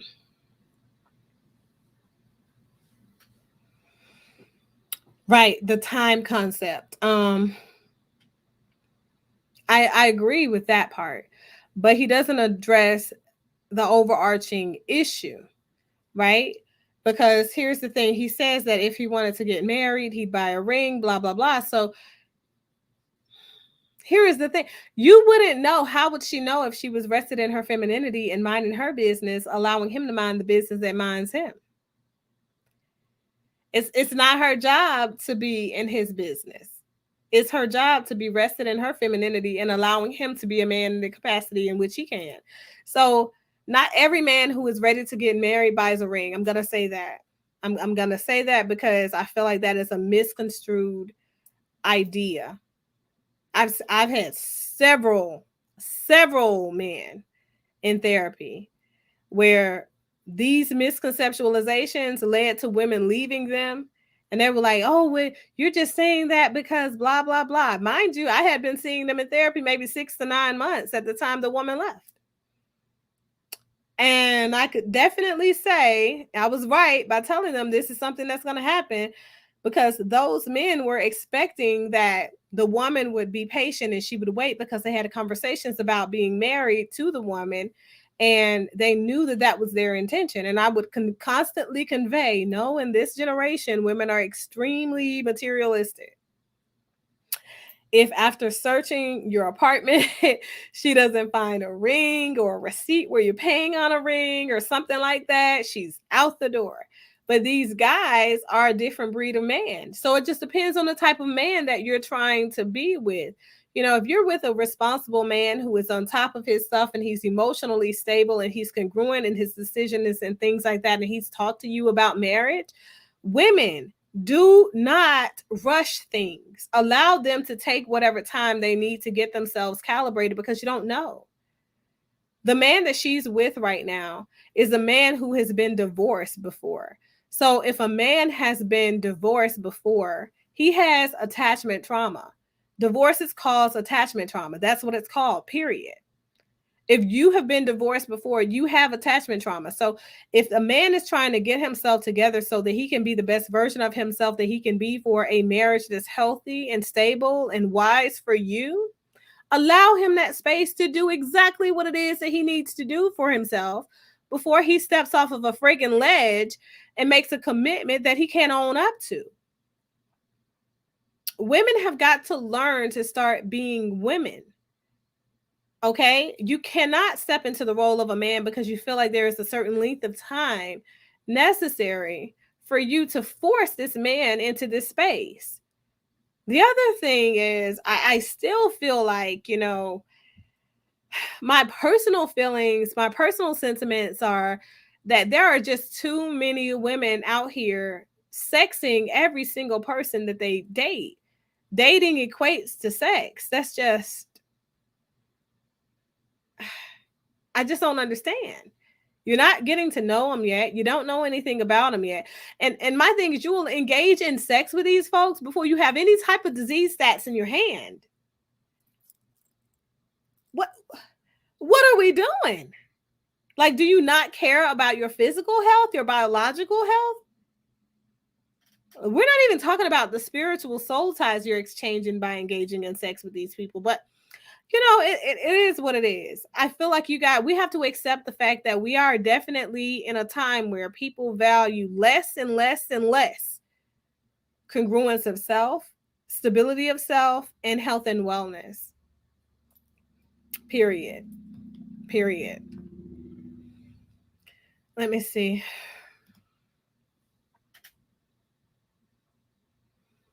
Good grief.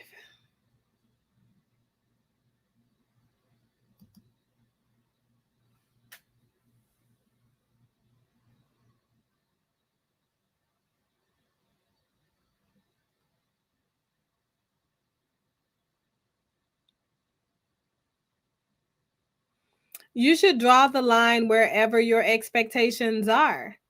But as long as your expectations are in alignment with what are best outcomes for marriages, it makes sense to me. Let me tell you something. Common sense says I would rather have a man with a secure sense of self, with his attachment trauma healed, that is not abusive physically, emotionally, or otherwise to me in a relationship any damn day. He could take 6-7 years to propose over the man that proposed the next day after he meet me. And then after we get married, he's beating my ass every single day.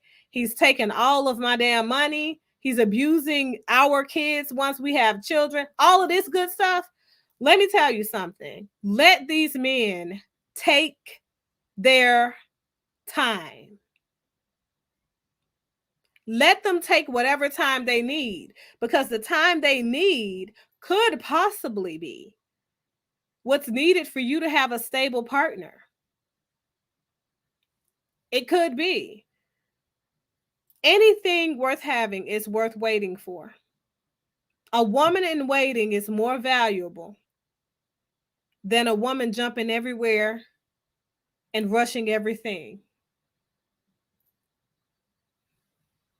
That's just what it is.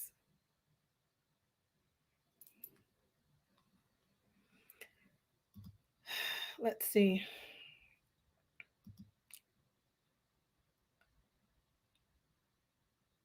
Well, she's given a tremendous amount of time away to this young man. But she did also say during her narrative that they have talked about marriage. That's a point of contention for him. And, you know, that she's healthy enough to have children and there are no concerns in that area. So I want to clear up the misstep. And Kevin Samuels is definitely going to repeat it because he always does. For whatever reason, he likes to do a lot of misinformation and overgeneralization. So, ladies, men, I'm going to definitely encourage you guys, as I always do, consult with your direct medical doctor about your direct state of your medical congruence and health and wellness when it comes to whether or not you are fertile or infertile. There are several people in their 20s, and hear me when I say there are several, this is not a misspeak, because I am a medical doctor, unlike Kevin Samuels. So there are several people in their 20s who cannot have children. There are several people in their 30s and 40s who are having very healthy pregnancies, and there is no geriatric or high-risk pregnancy because HRP only applies to women who have had long-term birth control or many abortions, because abortions, let me explain that piece to you guys. Abortions are still pregnancies. Okay. Every time that you have a miscarriage, it's a spontaneous abortion. Every time that you have an intentional abortion, it's still an abortion. Every time you have a pregnancy that yields a child, it's still the process, your body going through the process of labor and delivery, your body going through the process of curating another life inside of you. So your system of reproduction is still going through its process. And every time it goes through that process, your chances of having healthy pregnancies after that decrease. Okay. Kevin Samuels talk about sexual marketplace value, right? That is irrelevant when it comes to a woman's fertility. Just going to put it out there. A woman, you could be a woman who remains a virgin until you're 35, 36, 40 if you want to. Okay. Guess what? Your odds of getting pregnant are going to be the same odds that a 20-year-old would have, 18-year-old have, 14-year-old have. Because guess what? You've not had any sex. You've not had any exposures to pregnancies one way or the other. And no exposure to longitudinal birth control means that could damage your fertility long term. When we talk about the risk of pregnancy, it's important that we look at the facts around what increases the risk. These are things that increase the risk. If you have a lengthy history of sexually transmitted infections and in combination, sexually transmitted disease, that increases your risk for high-risk pregnancy, but also decreases your risk for fertility. So that's why I asked the question about people asking for disease stats, because you need to know these things. A lot of infections aren't diseases, but they definitely lead to infertility. These are things that you guys need to be talking about. These are the areas that you need to be protecting versus marketing. Okay? Because these are things that you cannot get back. HPV is still prevalent. Yes, we've developed a vaccination to protect people from being able to from having more of the longitudinal effects of HPV, but that doesn't protect you from being exposed to it. It doesn't protect you from the damaging effects of infertility as a result of it. So I need to make sure that's very clearly conveyed to you folks, because I feel like you guys think that it's something to play with, to be out here being hypersexual, offering yourselves up to the highest bidder. That's insane to me. It really is. It really is. So make it make sense to me. So if you have adequate knowledge and you go forth with that said knowledge and you're able to apply it to the way that you engage in other people's relationships with you, right? And I say other people's relationships with you, that means you're considering how they feel about you being tethered to them. You can have something to use as a conduit to your growth and maturation together. So if we talk about what leads to success in marriages, we have to have a high level of emotional intelligence and understanding for what it is that we really need in order for us to remain balanced as we tether ourselves to other people, other soul ties. So I just really think you got to look at what it is.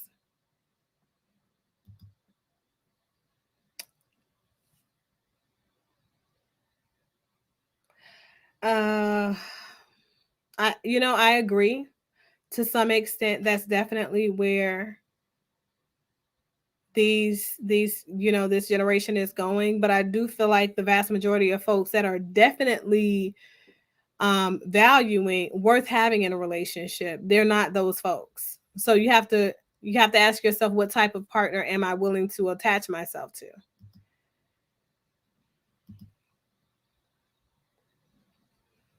And no, I don't disagree completely with what Kevin Samuels is saying in this video. I never said that.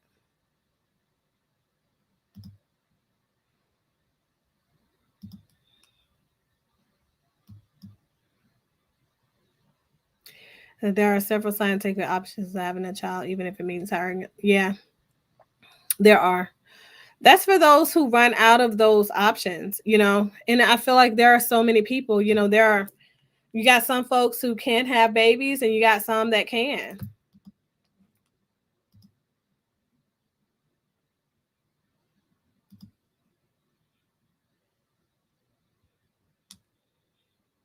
If you can, so this is what I say, part of my presence. If you're at the point where you've waited, and I hear a lot of folks saying that, I'm waiting to have a kid until I'm stable. I'm waiting for this, or I'm waiting for that. If you're waiting to have a kid, you can afford it.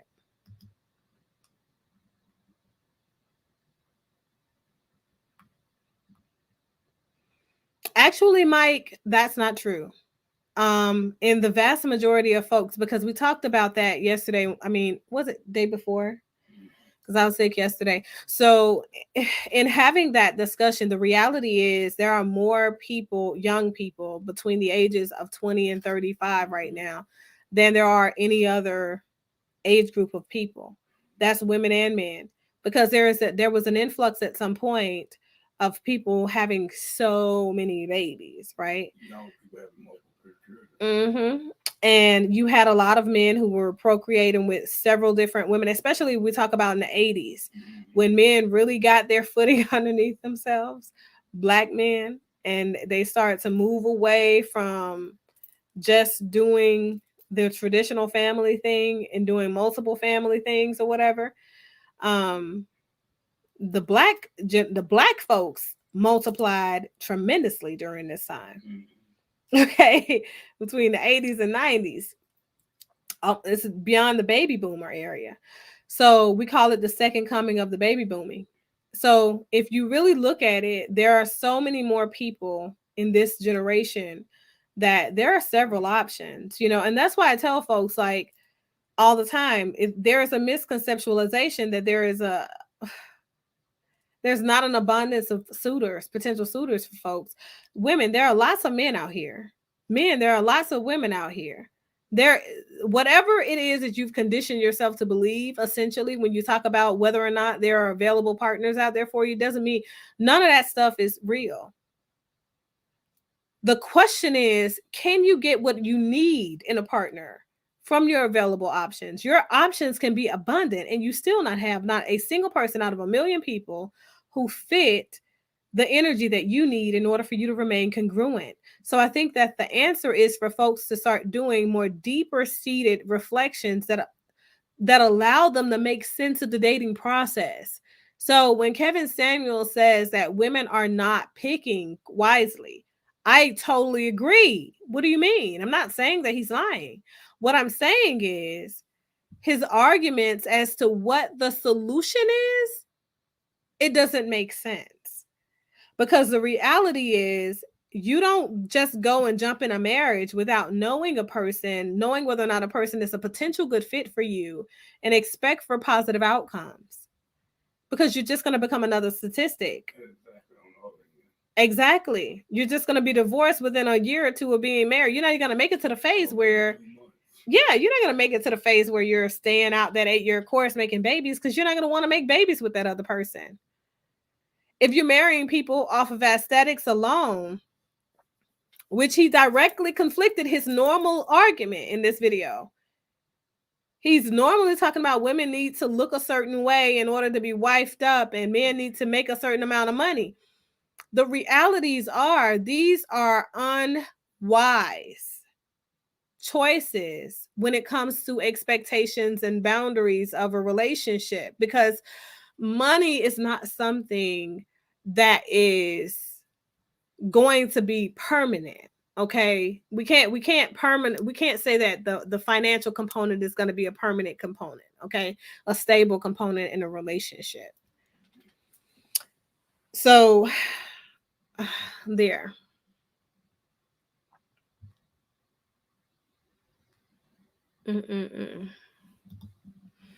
Says most women want to go through the natural process of creating a life and giving birth naturally.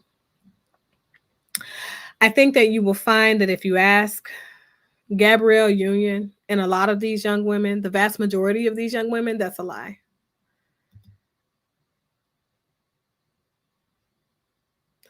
Women need to stop sleeping around and settle down at age 20. I would agree, but that's not going to happen in this generation.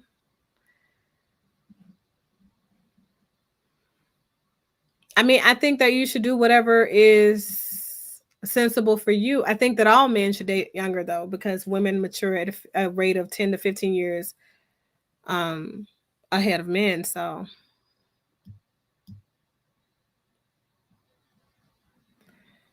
they can afford a surrogate if they've waited.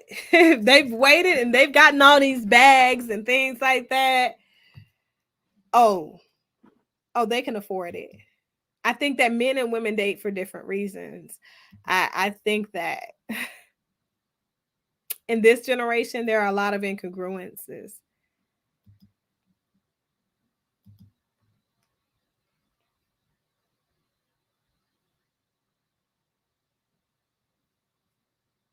Definitely, Mike. And you know what? This woman right here is around your age and she doesn't have kids. So I don't know what you mean. It's a lot of women who don't have kids in their 30s.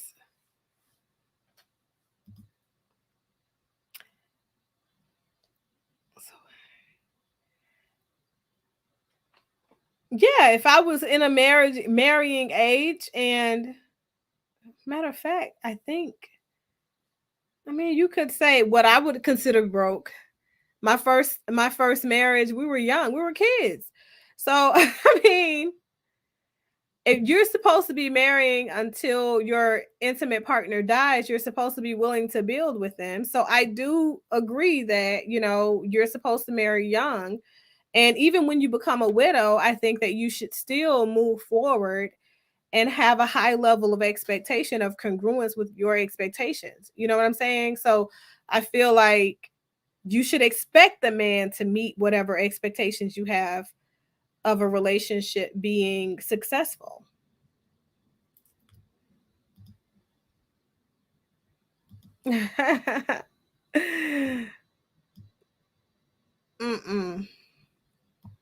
Much older than that now. But yeah, I'm gonna drop the thing, but I don't know. You guys don't want to be on here and listening to these videos. Like, I got a little bit more left to play of this one with Kevin Samuels, and then I got that other one. I got about 5 minutes of that one to play. Did your grandmother date your grandfather for 3 years? No.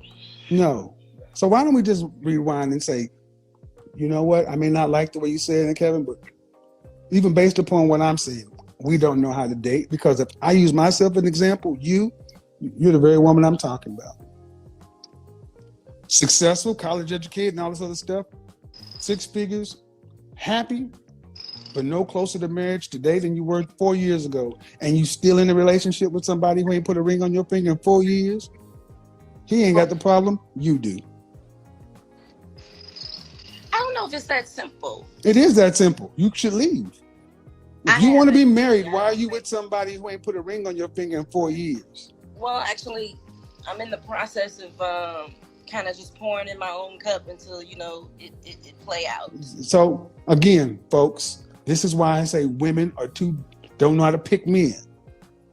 Listen to what I said. Listen to what I said. Audience, I'm talking to you, audience. Everything I've said, whether you like it or not, this woman has proved it. 4 years. You said you started dating this man with an intention to be married. It does not take 4 effing years. What I should do without forcing. First off, after your divorce, did you get any therapy? Yes. All right. Why did you and your first husband divorce? We were Who filed for divorce? Who filed for divorce? It was a mutual decision. Who filed for divorce? It was mutual. Who filed for divorce? Who filed for divorce? Who filed for divorce? I can't necessarily. Who filed for divorce? I did. Thank you. It's not a very hard question. You filed for divorce. Well, in that you filed for the ma'am. You just filed for divorce. That's all I'm asking. But tell me, no, ma'am. You filed for divorce. You filed for divorce. You filed for divorce. You picked him. You married him. You picked him, and you filed for divorce. Like I said again. So Kevin was triggered, you guys. Why ask her if you're not gonna let her answer your question? The fuck? You're not even gonna let her. You're not even gonna. But who filed for divorce? I love it. I love it. You guys can't make this shit up. Okay. You can't make this shit up. You didn't pick the right the first time. You should have been picking somebody without a job, getting married, and then you wrecked your own home. You left a man who didn't have a job. You knew what he was. I don't care. Okay. This is what I mean. You guys pick on potential and shit. This is why I say college educated, independent. No, it wasn't a direct question. It was an open-ended question. He said, "Why did you and your husband get a divorce?" That was his original question. As soon as she started to answer it, who filed for divorce? Who filed for divorce? Who filed for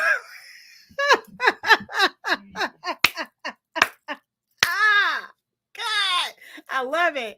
You actually, Mike, you do marry for potential. When you marry, if you marry adequately, you marry for potential, because a woman is, but you're a man, so you wouldn't know that, right? But that's not a conversation to have with a man. A man marries because he sees what it is in his wife that he needs. Women marry for the capacity of a man in which they foresee, because that is a woman's God-given talent. That's why she's a helpmate. But you wouldn't know that because you're a man, you have a penis. So, you know, it's a woman thing. It's intuition. Yeah.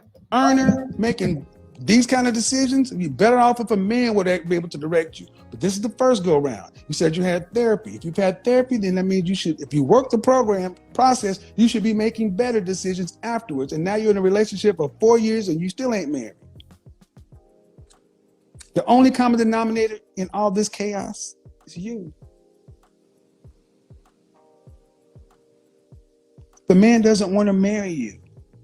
Now, it's either one of two things. One, does he want to get married?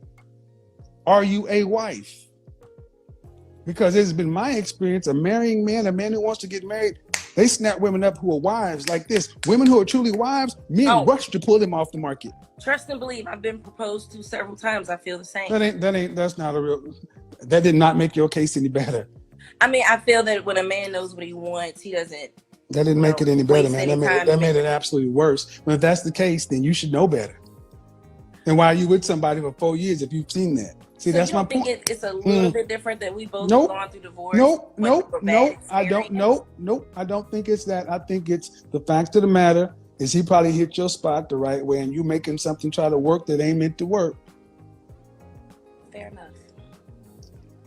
That's why men should be in charge of this stuff, because y'all are too emotional. What did that woman say? Because our feelings get involved and we get all emotional and the tingly places. And All right, so let's talk about this. So men should be in charge of the choosing. So men should not be in charge of the vetting and selecting, but they should be a part of the choosing. So now you're saying that men should become women and women should become men. These are two different things that we've seen this guy say. So this is my only issue with this, okay?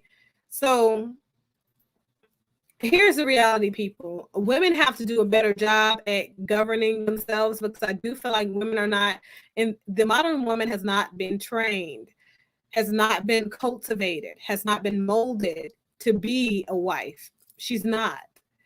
Now, that doesn't mean that she didn't pick up those skills along the way, because women can naturally pick up those skills, right? But so if you've not been molded, cultivated, and shaped to be a person who is selective of the suitors that you allow to have a seat at your table, right? You do end up in relationships like this, okay? So it is what it is. And so what you got to look at is this, okay? A man has a job to go out and show his best self up, right? It's the same as you do for a job interview. A man has to also do the same for his woman. If that's the woman that you know for sure is your wife, I want men to think about, I'm going to make this basic freaking kindergarten, elementary school, okay? A man is supposed to go forth, apply himself 100%, 150%, if you will, so that he can show that woman that he's already found, because a man knows when he's found his wife, okay? He needs to show her that I am the man that you need to attach yourself to, so that you can be the element that elevates me, that multiplies my greatness, that makes me fulfilled and taps into my capacity, right? So he needs to be the guy that shows up for the job, do the interview or whatever. During the vetting stages, he needs to be showing this woman that.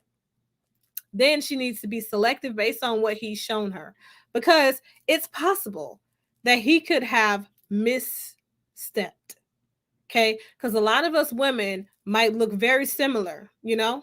We might all have some basic level of understanding of what it is we're supposed to do in a relationship. We might fulfill your basic needs and desires on a, intricate level. We may all do that, right?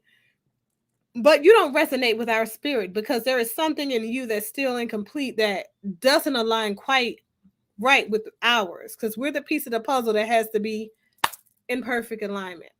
So if you see that he doesn't meet all the basic boundaries, not even your expectations, because expectations are pretty flexible, but your basic boundaries, let that man go so he can find his wife.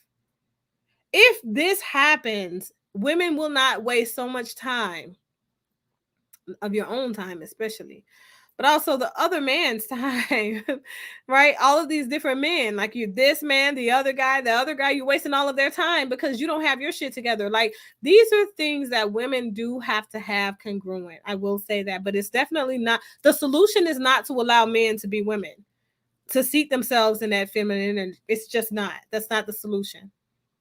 It's not the solution. Nope. Not at all. Not at all. That ain't it. So, and also, where does he get off talking about, oh, there's a time that you need to rush after you've gotten out of a marriage where you've been traumatized? Like, what kind of sense is that? Both of you are two traumatized individuals, so you're not going to get yourself together. You're just going to jump into another thing and continue to be a hurt person that's hurting another person. Like, you're just going to keep, that's the number one reason that divorces are filed. That's Kevin, that's why you were twice divorced. That's the answer. Men can see things in other men that we can't see. Men There, get hold on. And this is the stupid, excuse me, I'm going to say this. Y'all do this stupid shit all the time. Men do it too. Y'all do it too. That doesn't help you. The fact of the matter is, man, 4 years of wasted time. And I said, dating is dumb. It doesn't help you. Well, you need to know somebody. In 4 years, you ain't down the aisle. What you need, 20? How many years do you need to date before it works? I don't know. People have so many secrets and Ain't nobody many know. Okay, so how you gonna know the things that secret? you can find out So later. you need to know it. So in other words, thank you. This shit is going to probably go super viral because people won't think I paid you. Because man, I get what you're saying, and all this fear-based. People have so many secrets. So what do you think? You still spend the same amount of calendar years with that person. You're just not legally married, right? What are you protecting? My assets. Oh my fucking God! I did not pay. The level of immaturity here is ridiculous. I can't. I just can't. So I will say that it's very important to protect your peace. It's very important to get in contact with the elements of you that allows you to recognize that there is a spiritual element that is it's required for you to keep that peace congruent in order for you to move into a relationship and remain healthy in a relationship. So one of these commenters earlier, I can't remember which one of you said it, but one of you mentioned the overarching concern of people moving into relationships, right, with folks for the wrong reason, for finances, financial stability. Another person mentioned sex. Another person mentioned what was the other one? What did he say? Oh, I think it was Miss Sandy who mentioned that love don't pay the bills, right? So I disagree. He's not matching energy. This young lady is specifically talking about the fact that she's answering his questions. So she's talking about her trauma. Yes, she said that she had therapy, right? And Miss Sandy, you mentioned that he says that he recommends therapy. So let me tell you something. Kevin Samuels isn't a clinician. So you as a person who, whether you've gone to therapy for a specific thing, you could have done solution-focused therapy, which is very short. Okay, you could have done a program with a therapist and you call that therapy. And those programs are short, 12 weeks in nature typically. But you don't know what a treatment plan looks like unless you've been a conduit of therapy. And therapy is a continuous process that it takes years and years when we're talking about trauma. I'm a trauma-informed provider. So there is you don't get over the attachment trauma that comes with divorce in a matter of a couple of years. You don't. Especially if you've been in a divorce in a marriage that ended in divorce that was years and years on end. That's a lot of stuff to unpack. The unpacking leads to you discovering what parts of you were damaged over the course of the marriage that led to you staying long after you realized the marital union was over. So he's not a therapist, so he can't talk to or speak about or speak on spiritual incongruence, brokenness that happens as a result of you being married to the wrong type of energy, the healing that needs to take place because you've been married to the wrong type of energy. These are things that mature people need to have conversations about, not children, not another broken person. So it's about healing. If you're going to tether yourself to someone, it's very possible that guy could be ready to marry her. It's very possible that he's quite sure that he wants to marry her. She mentioned that he's talked about marriage to her. They both got in a relationship and they've been in this relationship with the intention toward marriage. It's a couple of things that we haven't considered. We haven't considered the fact that maybe he's not attenuated to therapy yet. And if he has, it's something new for him. And maybe he's not navigated all the different avenues of himself that need to be congruent for him to marry her. Maybe COVID-19 set him back a couple of years because it's been 2 years in the running now. Right? So we can't attenuate. And that's a huge shift. That's a whole separate trauma. So it takes a certain level of emotional maturation and psychological know-how. You have to know what people are facing right now in order to even halfway understand the complexities when it comes to relationship issues right now. People are going through a tremendous amount of personal issues, self-awareness issues, self-esteem issues, congruence issues, anxiety, depression, adjustment disorder issues. These are issues that folks are going through in an insurmountable amount because they're in the fucking middle of a pandemic. Grow up. Period. So we're going to get some more positive energy. And I feel like this lady definitely has to protect her energy center, and she definitely has to protect her peace. More importantly, she needs to align herself with the right type of energy. And so in doing that, she's exercising the best, I guess, approach to preparing herself to being this man's wife. So let's go ahead and get into this next video. I think that this young man is quite commendable. He's very interesting. Let's see here. His name is Sinqua Walls. Is it Sinqua? Yeah.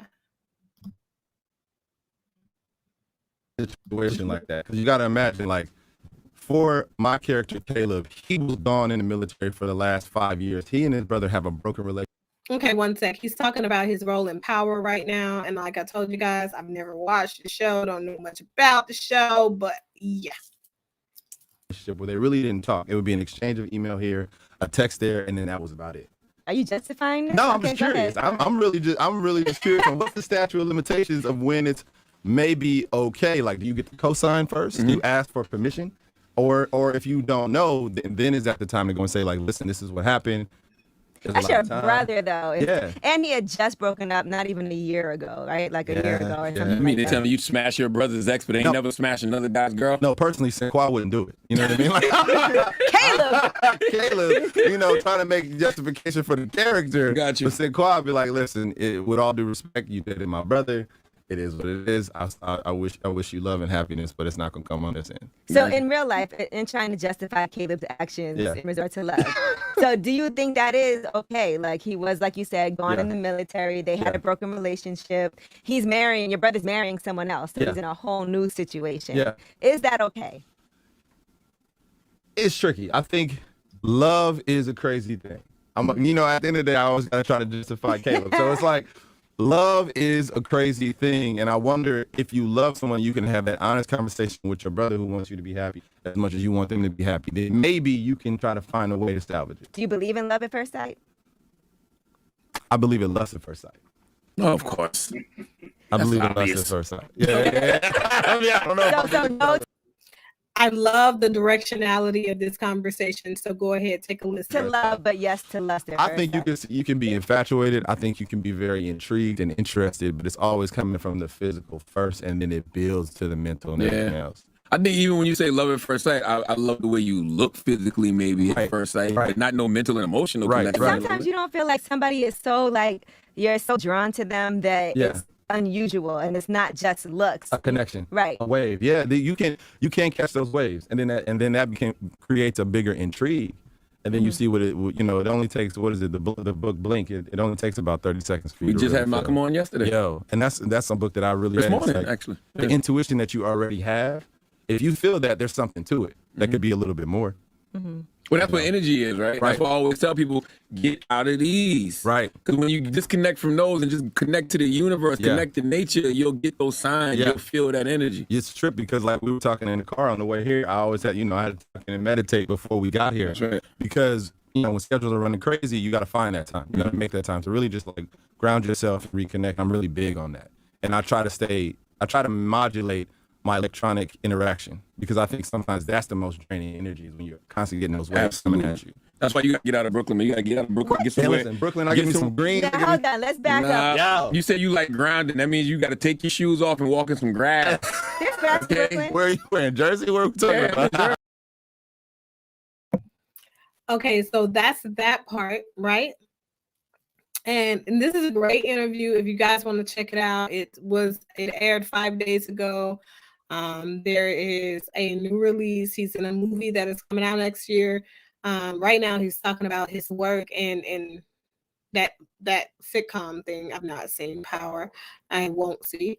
But that I think that he is I think this interview is one. I don't promote anything from the Breakfast Club. I'm just gonna be honest. This one right here, I think is a must-see. Period. His name is Sinqua Walls. This is how you spell it. Friggin' amazing. But I'm gonna jump to the other part, and then I'm gonna drop the link so you guys can come on and share some of your insights. This area of the interview actually encompasses the argument that Kevin Samuels makes at the end of the previous video that we just watched. And if you guys didn't see that video, go back and watch it on your own time. But no, Kevin Samuels, I'm sure you guys already know that the vast majority of his rhetoric is around the fact that Black single parent homes are responsible for the incongruences in the young people of today. And as a result of those said incongruences created by Black single parent homes, you have these men who are out here who are hypersexual, hypervigilant in their sexual activity, and they have no sense of responsibility. They don't owe women anything. They also want to very much go on their own or divest from the community in the Black America, and don't want to own up or marry women. So they have this mindset where they're not seeking out marriage because marriage doesn't benefit them, right? So we're gonna talk about that. We're gonna look and see what Sinqua has to say about his experience being raised in a Black single mother home. At 13,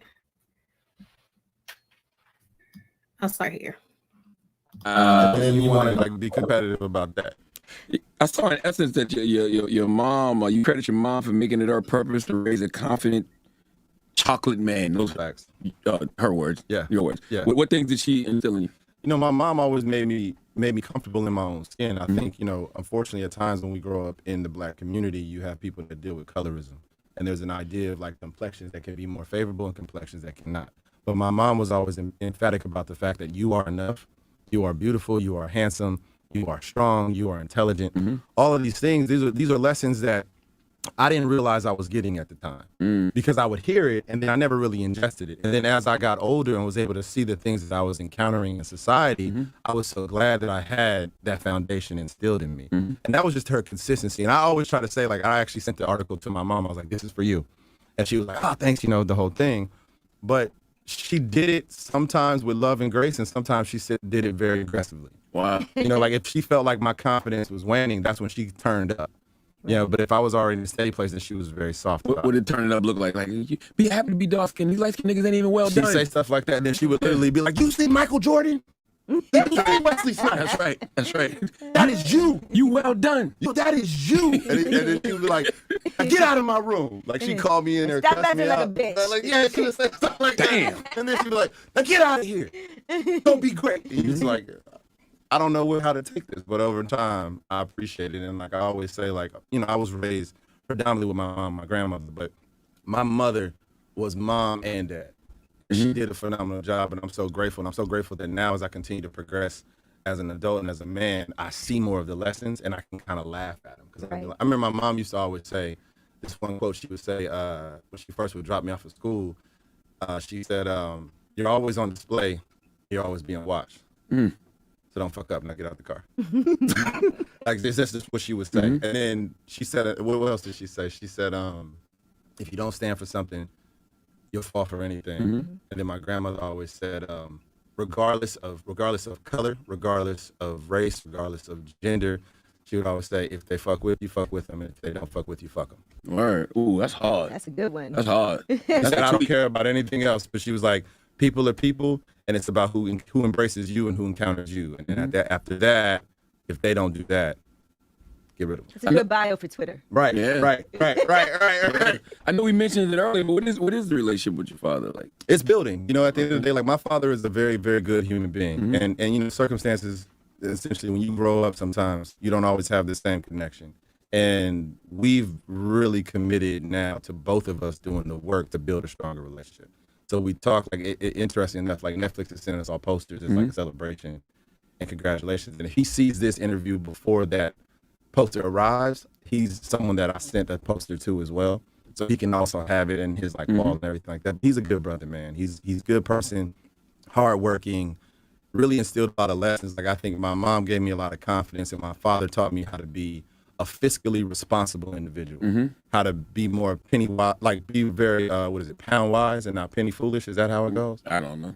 But he just taught me like the value of a dollar, and I won't ever forget those lessons. I think as we get older and start doing the work on ourselves, going to therapy, things of that nature, we realize that our parents, especially men with their fathers were just doing the best they could with what they had. Absolutely. With the information they had at the time. Absolutely. And then when we talk, like I like my dad is such a jovial individual and has such a great charm. So when people often meet me, they'll be like, "You're very charming, you're very like whatever." That's my dad's personality. Right. You know what I mean? Like I really can see that in my father when he can walk into a room, light up a room, and he can talk to anyone. He literally could walk in, not know anyone, and you come out thinking that they were best friends. That is definitely how you are.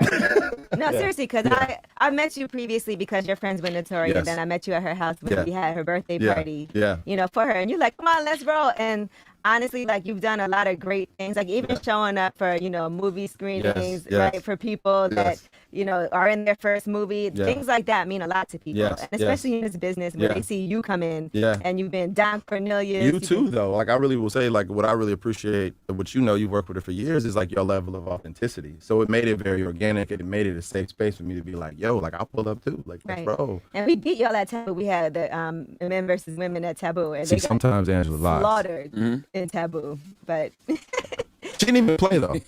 Like to be honest, like she said that back. We did amazing. They did.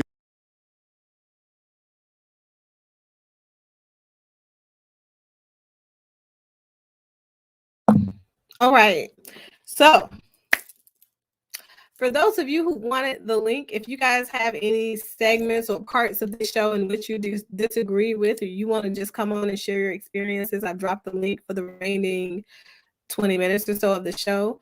If you guys do want the link to Breakfast Club, once this video is closed out, you'll see the link to both Kevin Samuel's show and the link to the Breakfast Club video that I showed during the stream or whatever here. I just want to say this, you know, this guy is friggin' amazing. I like the fact that he was so transparent in sharing his experience.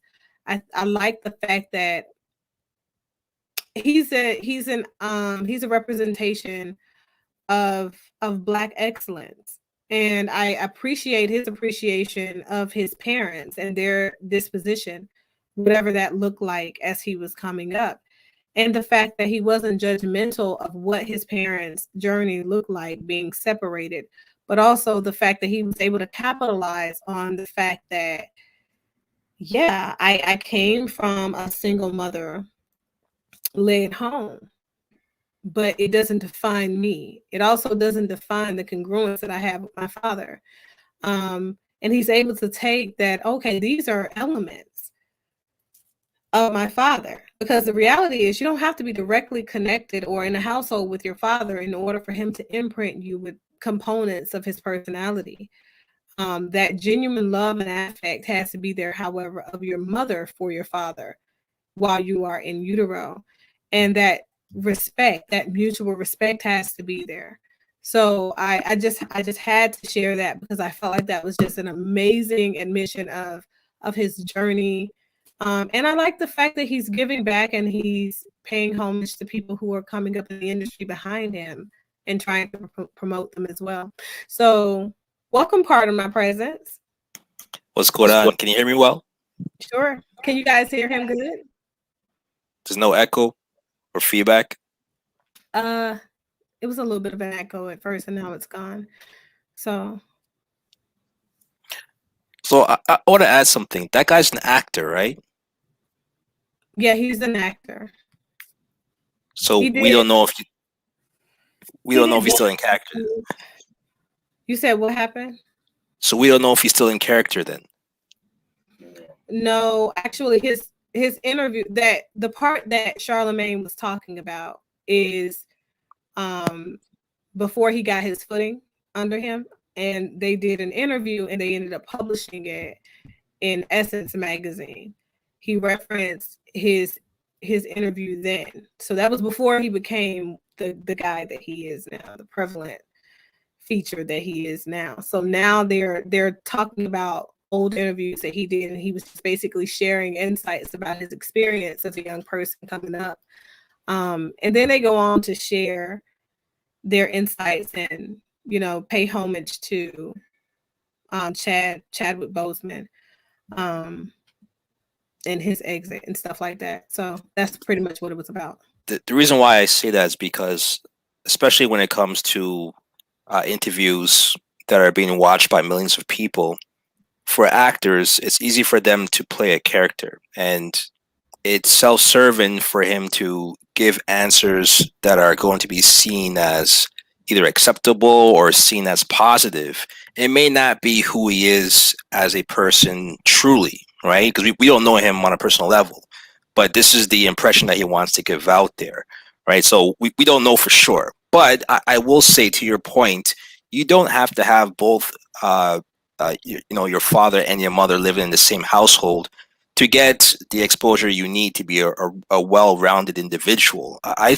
think where children suffer in their upbringing is when there's conflict, right? So if the parents are able to separate and not show any conflict that doesn't result in a resolution where the children can see that resolution, and they're able to split and be amicable and show how they're able to still coexist for the children and co-parent without any conflict, I think that you're gonna end up with healthy and productive children, right? So it's not about just having two people in the home.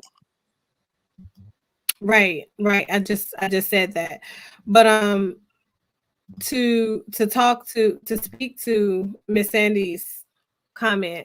So oftentimes the things that you see quoted in movies are things that are points of reference in many people in many cultures, you know, and yeah, so these are not things that his mother came up with, his grandmother came up with. These are things that people during that time were ingrained with. These are things that I heard from my grandparents as well, from my parents as well, and that's from two separate cultures, America and outside of America. So, you know, it is what it is, but these are still solid concepts that help to create people who are pretty congruent in their sense of self.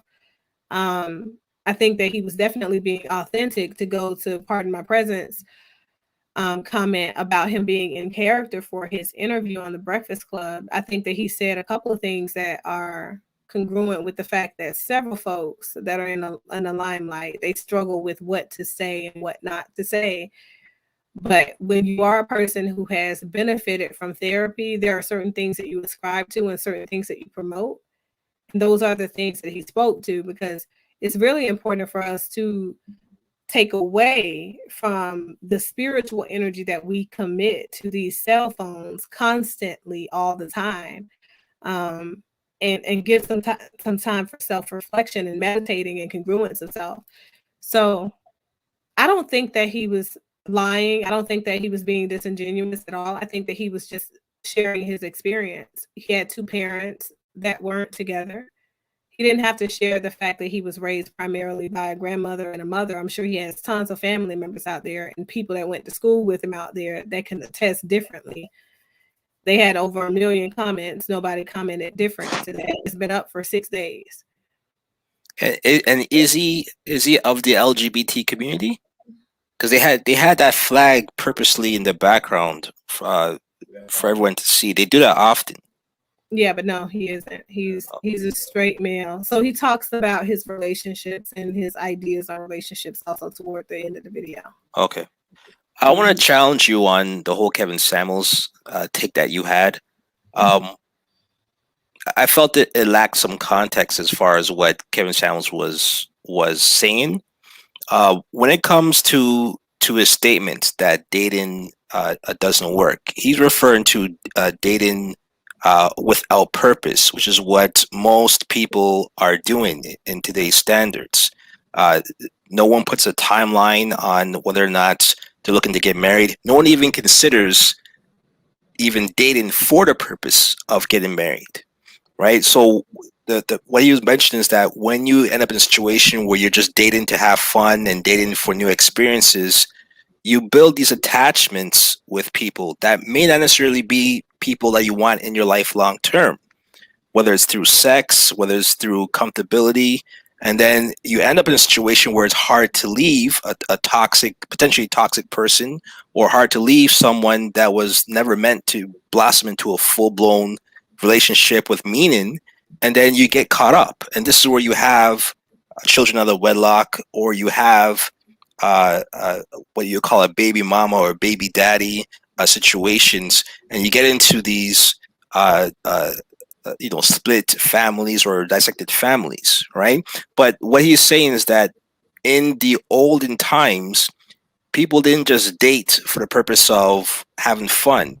They dated or they courted people for the purpose of marriage. And a lot of times in that structure, you had respective families giving input on the suitor. It's usually the man, right? Because the man is courting the woman. So the woman's parents, usually the father, is involved in that process, whether or not this is a man that I want my daughter to date and to become that guy's wife. Does he have the skills? Does he have a certain temperament? Does he have potential? Is he lazy, or is he a hard worker?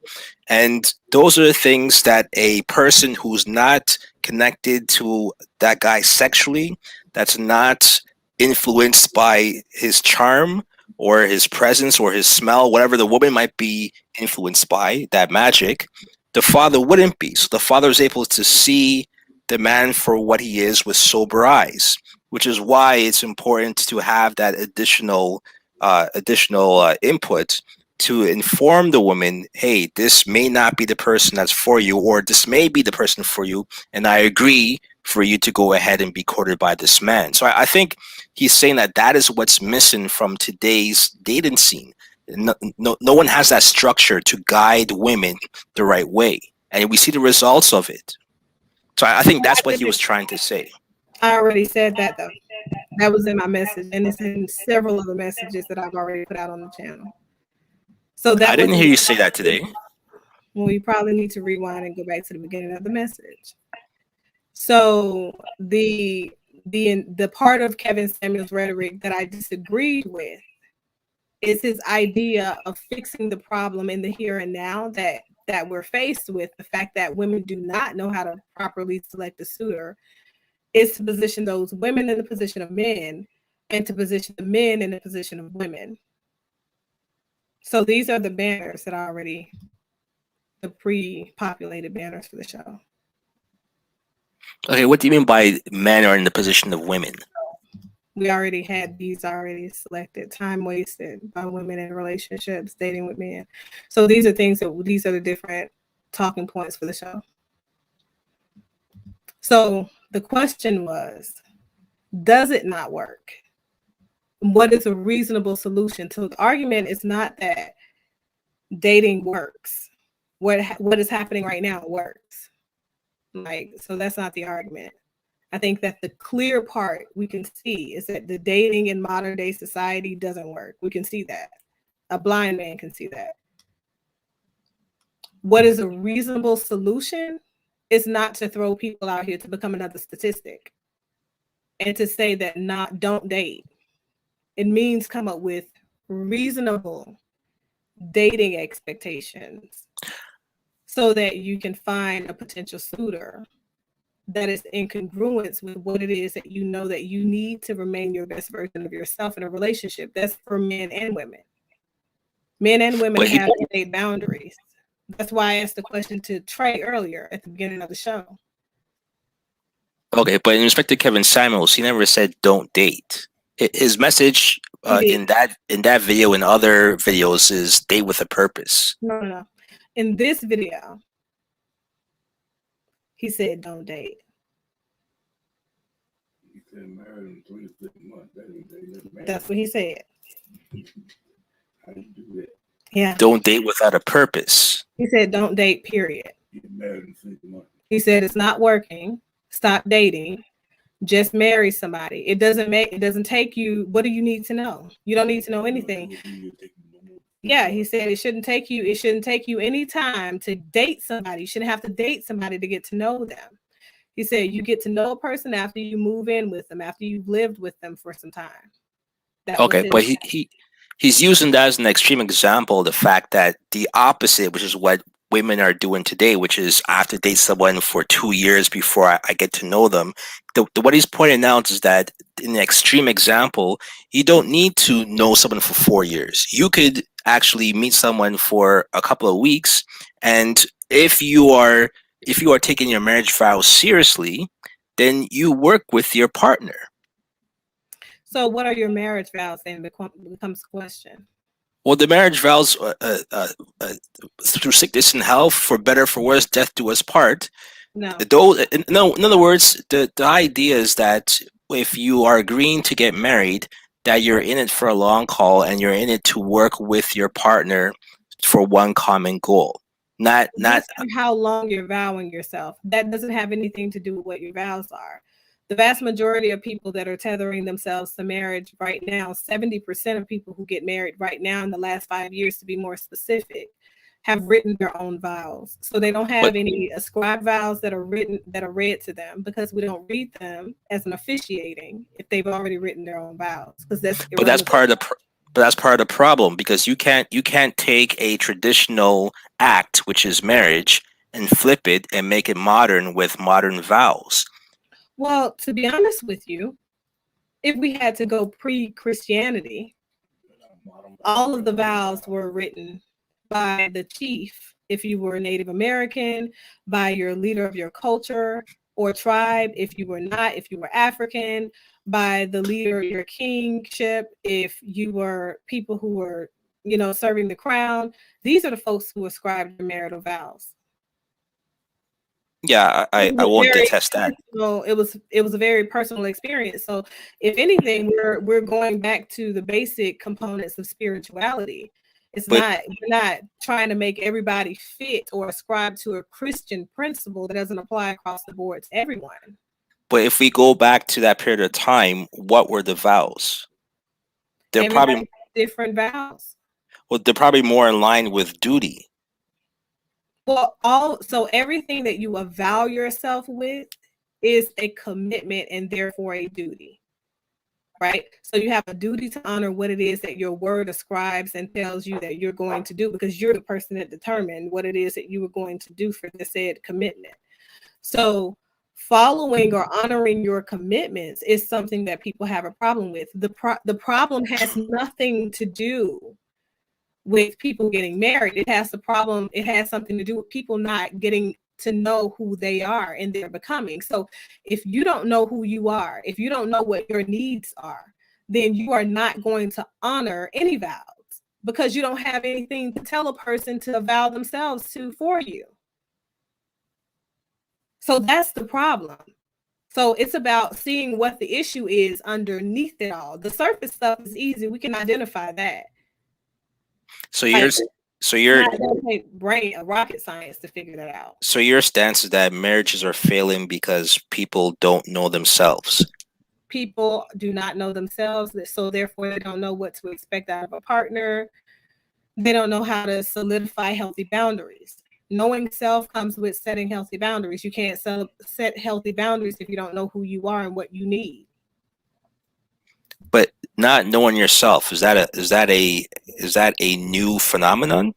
No. I wouldn't think so. Of course not. It's something that's been It's been congruent for ages. So then why have marriages failed more now than say in the 60s? Easy. Spirituality. So when you remove spirituality out of the component, if people are atheists now, if people are non-ascribing anything now, they're not connected to the earth, they're not connected to the moon, the stars, nothing. People don't have a greater sense of purpose. They don't have a greater sense of self. If there is nothing higher than yourself, then you cannot ascribe or commit yourself to anything. Because who is there on the other end to hold you accountable to these things that you're saying you committed yourself to? And that leads back to what you're saying before, when people create their own vows. What is the higher power that they're ascribing to if they're creating their own vows, right? So that again, all of it is based on the modern terminology and the modern view of thinking. It isn't. So spirituality has been around for ages before Christianity became a thing, before religion became a thing. People were spiritually seen. So if we are connecting ourselves to any higher power, if we avow ourselves to something, then we have to take ownership of that vow to a higher power, our higher being, our purpose in being here. So it has to do with you still falling back on knowing who you are, being congruent with your higher purpose, your sense of self, feeling connected to the universe, to the energies that you're connecting with, feeling a sense of responsibility to those said energies, and building based off of pragmatics if you're going to stabilize what it looks like to be in a healthy relationship. So very much like you said earlier, everything that you're building a relationship, if you're solidifying healthy relationships based off of legacy, if you're building it based off of your commitments, if you're building it based off of stability because you see stability in this person, if you see the potential for respect and honoring and no abuse in a situation, if all of these things are something that you are building a healthy relationship off of, if these are expectations of your family system, these are expectations of you because you are connected to your family system. Your identity is solid, not only in your traditions of culture that are tied to family, but also when it's tied to your spirituality. So all of these different elements help you remain sane, balanced, prepared to move into the next phase of life, whether it be a relationship with another person or it be a job opportunity. And mentorship as well too. Well, yeah, mentorship, I think, is a part of the process. You should definitely have somebody, if you're being raised by a family system, if there is any system responsible for your oversight, that kind of comes with a part of the process. So could that be what's missing? Because a lot of times we don't include our parents or an elder in our dating process at all. We hide that information from them. Well, yeah. So let me ask you something, because another part of the interview where she mentioned that the guy who she was dating for 4 years didn't want to get married, and the fact that they're both divorcees, and you said that more than likely he would be apprehensive to get back into marriage because of trauma. I agree. If you're someone who came from a failed marriage, you're going to have trauma. But my question is that person the best mate for her if she is ready to get married and he isn't, especially in the circumstances that she's in, 39, no kids, wants kids, and wants to get married? Should she have waited 4 years, knowing that, okay, he might be a good guy, but they're not compatible as far as what they're looking for in the future? I don't know if that's what her position is. I didn't play the entire tape, but from what she said on that video, he could definitely be the one for her. And she could definitely be staying her course, and she's only really given this man 2 years. I know that you guys see 4 because you're unrealistic in what you're looking at. COVID-19 is a setback for people emotionally and mentally, especially people talking about making longitudinal commitments. So That's a reality across the board. So she's been with him for 2 solid years without a major event blocking their being able to see one another appropriately.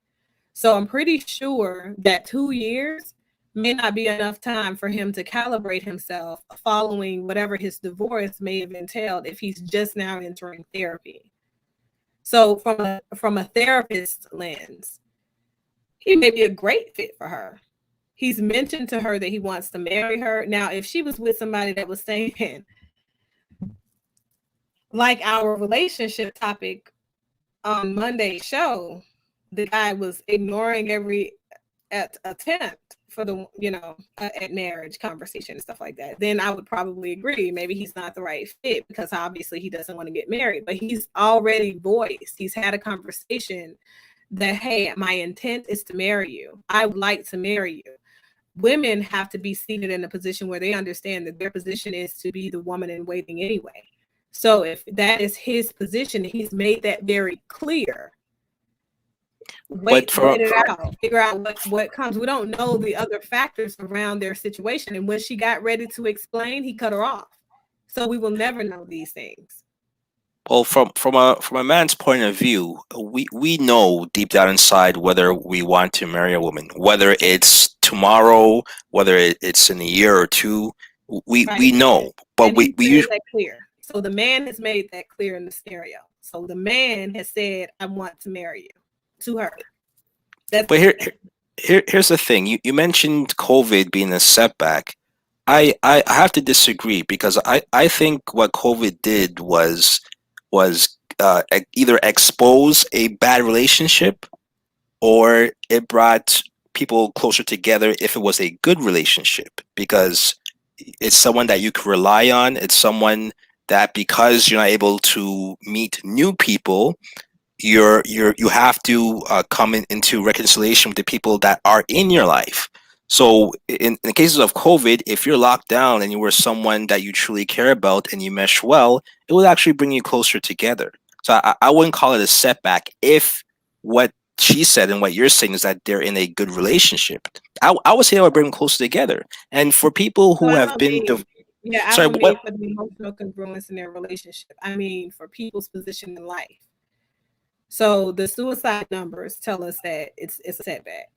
But those are for people going to therapy tell us it's a setback. The increased amount of, aggression from person to person, crime rates from person to person, murders. But those are people who are already on the fringe, and now with this additional pressure, they go off the brink. It's not people who are already in productive, healthy relationships, right? So you're still talking about relationally. I mean, individually. So when I say that in order for people to be in healthy relationships, they have to be individually in sync, that's a requirement. It's not just me as a therapist. It's doctors around the world. It's therapists around the world. So we know about brain health. So when we look at the brain, we look at an fMRI scan and we're looking at people now versus pre-COVID, same folks' brain scans, it's telling us that it's a healthcare crisis. So it's not a theory. These are facts. So when I say that people, it's a setback. It's a setback because cognitively, people are not able to move and engage in the way that they previously were. So if you're experiencing extreme loss, everybody at this point has had someone that died that they knew. Everybody, whether it was a coworker, the guy down the street, the postman, the bus driver, everybody at this point has experienced a loss. Loss sets a person emotionally back at least 6 months. Complicated grief sets people back further than that. We're talking about, we're in a pandemic right now, a global pandemic that also has shut down restaurants, shut down systems, shut down hospitals. Yes, hospitals, shut down way stations. So shut down trucking businesses, shut down production companies. All of these things around the world have been shut down. So that means people have lost jobs. They have lost their stability and had to recalibrate their lives, especially we talk about people in their age group. So these are folks that are now, at one point they thought that, okay, this is the way that I'm going. And now they've shifted and they now have had to redirect in a whole different level. I mean, whole different direction in a matter of a month. But And you're speaking in general terms. I'm speaking this on is that general. particular woman, right? Mm-mm. What I'm pointing out is that, as I said, for people who were already in either precarious situations or situations that they were just there for the meantime, COVID exposed a lot of those fragile relationships or fragile living arrangements or even fragile industries. But for people, their relationship wasn't on the rocks. That's not what she said. exactly, it wasn't on the rocks. So what I'm their saying, relationship is solid. no, This is what she said. but Her what I'm admission is that her relationship is fine. She's happy. Kevin Samuels' projection is different. But her sorry, if you let me finish, if you let me finish. Go ahead. In their situation, because it was solid according to her, then again with a crisis, with a situation where times get rough, it could go either way. Your relationship could falter or it could excel. Okay, now my whole thing is that for two divorcees, already marriage is not such a precious concept where you have to have a big wedding. They could have easily gone down to City Hall or wherever you need to get a marriage license and make it official. Most people who are divorced don't view a second marriage as something that is a necessity to have a wedding. So I still don't understand why, in her position, someone of her age, why the man would string her on knowing what she wants. Because if she told a stranger, Kevin Samuels, this is what she's looking for, then I'm pretty sure she's had a conversation with her partner. Well, she didn't call Kevin Samuels for advice as to what she was looking for. That's the first thing. She called to disagree about his sentiments around relationships. Her relationship came up because he wanted to bring that into question. And her relationship is sound, as I mentioned before. So Kevin Samuels' perceptions of her relationship, having been in 2 years of solidarity, that's not up for question or discussion here or there because we're not a part of her relationship. What she mentioned is that her husband to be has mentioned that he wants to marry her. So obviously she's in a relationship with a person that is going to lead to a marriage. Doctor, if a man doesn't propose to you, then it's not a husband to be. Well, that's what you might say.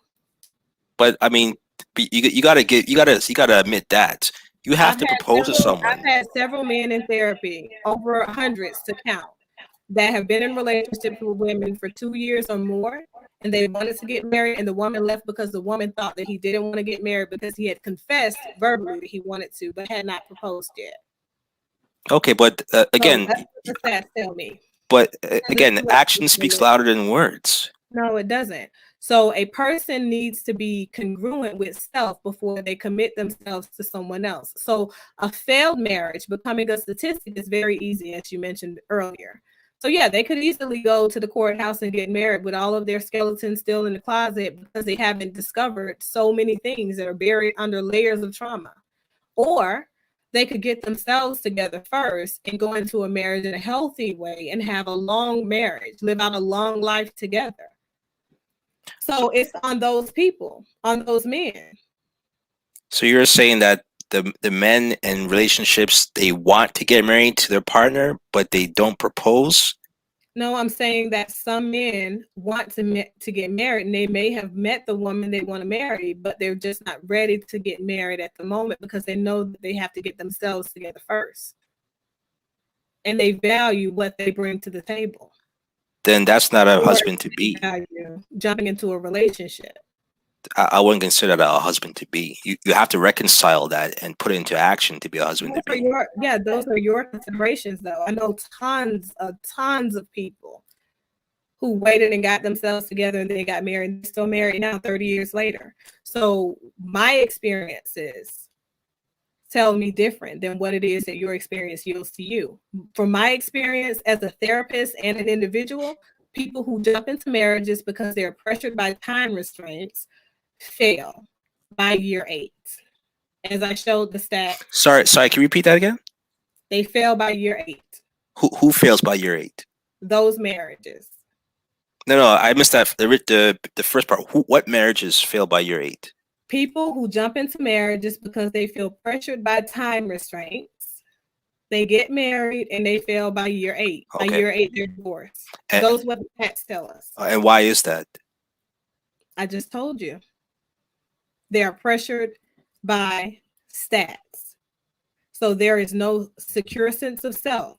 There's no congruence when it comes to what it is that they know they need in a relationship. So when they get married, it's more so about not wanting to lose the person versus not wanting to not preparedly go into a marriage. So if I don't want to lose a person and that person is the reason I'm getting married, instead of me getting myself together in a place where I'm ready to tether myself to another person for a lifespan, the marriage is going to fail because eventually we're going to start realizing what it is that we need by force instead of self-exploration.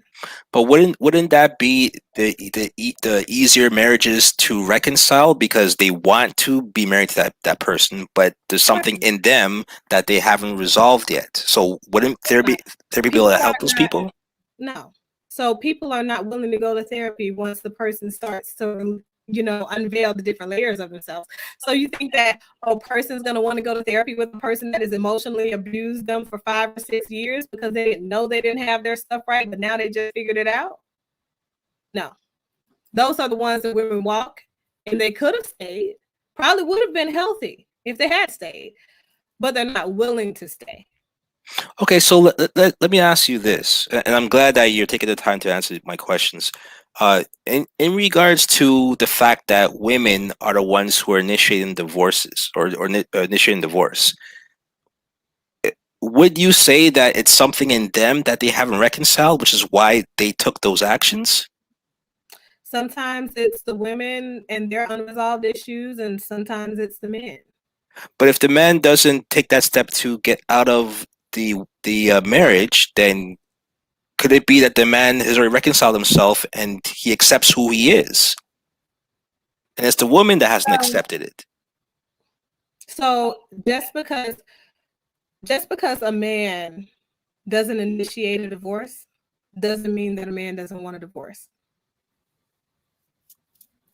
I've seen several instances where the couples, both parties, were not required to come to court, but they both came to court because the man had some trust issues around the woman initiating the divorce and going for the finalization, and he wanted to be there as well for the attestation part.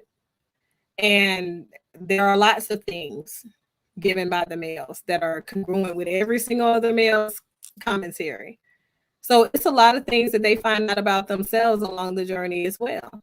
And then there are men who come to divorce counseling as well with their women, and they are finding things about themselves out as well. And it lets us know that they're both at a point where they no longer are invested in the marriage. So they'd rather just start over a clean slate where no judgy eyes are looking, because they know that they've misstepped several times in the relationship as they were maturing. Emotional maturation takes a lot out of folks. It's hard. I agree there. So let me ask you something, because we focus a lot on the women who are filing for divorce, but how about the men who file for divorce? What is the reason, the number one reason that men do that? Is it financial abuse? Yeah, well, I would say it's financial abuse, it's emotional abuse, it's physical abuse, it's a lot of things. Infidelity, it's a lot of things. The men who have filed for divorce who could not take it anymore, oftentimes what I find is that they can no longer be in marriages where they cannot trust the woman.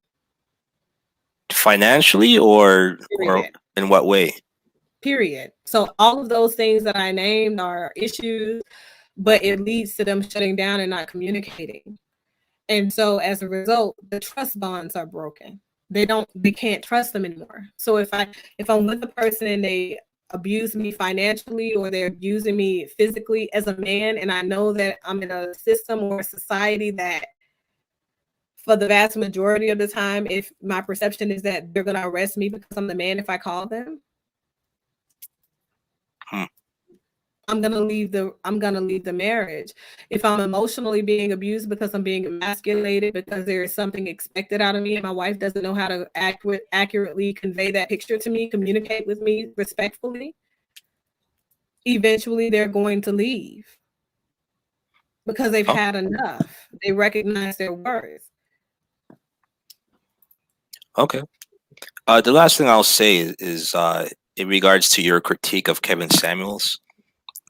I disagree with you, but again, I mean, it's your opinion to my opinion. But the one thing I will say is that regardless of what people say about him as a person or his character, the conversations that he's having with men and women, they're needed, because I don't know any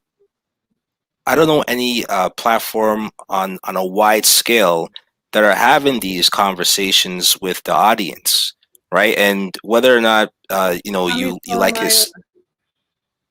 No. Tommy Sotomayor is a little bit different. But what I'm saying is, regardless of what you feel are his flaws, the fact that the platform is there for people to have these discussions and to think about these things on a different angle, because the reason why he's blown up the way that he has, because people are seeing things in a different way and discussing things in a different context than was ever discussed before. And I think women have, because of how the media and companies and corporations cater to women, because they're the biggest audience when it comes to purchasing things, the women have forgotten to consider men's feelings or men's motives or even men's opinions on things. And I think when you forget, or when you discount another person who's supposed to be your partner, when you discount their feelings and their thoughts, then you're completely disconnected from your partner and from your counterpart. And when you have that disconnection, so many things could go awry. And I think that's part of the issue that's happened for a while now. And I think that Kevin Samuels is highlighting that. And I think it's important to have those discussions.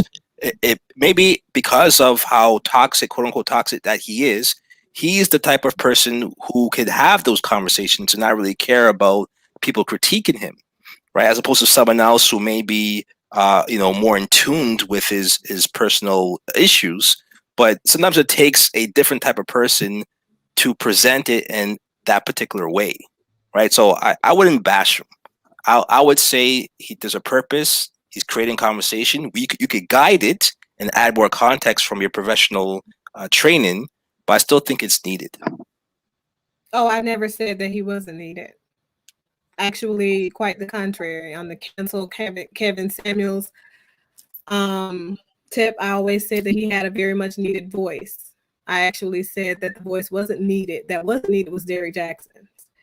So, there's that. But I think that in this critique, it has nothing to do with the validity of Kevin Samuels' topics coming forward. I think it has to do with the fact that in his conversation with these women, he could get a lot more done, accomplished, and this video probably wouldn't have gone viral even, because it'd be boring context if he allows his speakers to speak. Like, why add them if you're going to overtalk them for the vast majority of your show? If the idea is for you to just get in and rebut every single thing that they say, or fish for something to go down a rabbit hole on. And if you don't find that you can go down the rabbit hole on it, you go to the next unrelated question, because he did a lot of unrelated questioning during this segment, because that's what he does. He goes, if you don't fit the description, he asks, do you have kids? Do you have a degree? Then went and totally asked something else and commented on something else.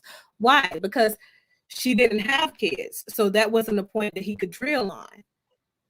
I agree. He has some templates that people don't always fall into, and then he changes things. I agree there, but I think with that caller, she fell into all of the templates. And I think the reason why he kind of steered the conversation more forcibly than any other conversations, because he already knew the end game. He already knew the type of person she was, when he asked her who filed for divorce, he already knew the answer, which is why he kept. His question was, why did your husband and you get a divorce? That was his question. And the moment she started to explain what it was, he said, who filed for divorce? Because it starts from there. It starts from accepting the fact. No, he didn't even let her finish. So if you ask me one question, let me finish answering your question, and then you can ask me the innate question of who filed for divorce, because at the end of the day, any grown, mature person knows that nobody goes and sneakily files a divorce if it's irreconcilable differences, because guess what? If you do, the other party's not going to consent. So they're not going to sign the necessary paperwork for you to continue the filing. That's a part of the process. I think his point was, let's start with the fact. The fact is you filed for divorce. Then we could go into the reasons why. Absolutely not. Divorce filings in any court, in any state, unless that person cannot be located, both parties file for divorce. Just because you paid the filing fee doesn't mean that you don't file. There has to be a consent and irreconcilable differences signed attesting that the other party also wants the filing of this divorce to be a permanent issue for the court.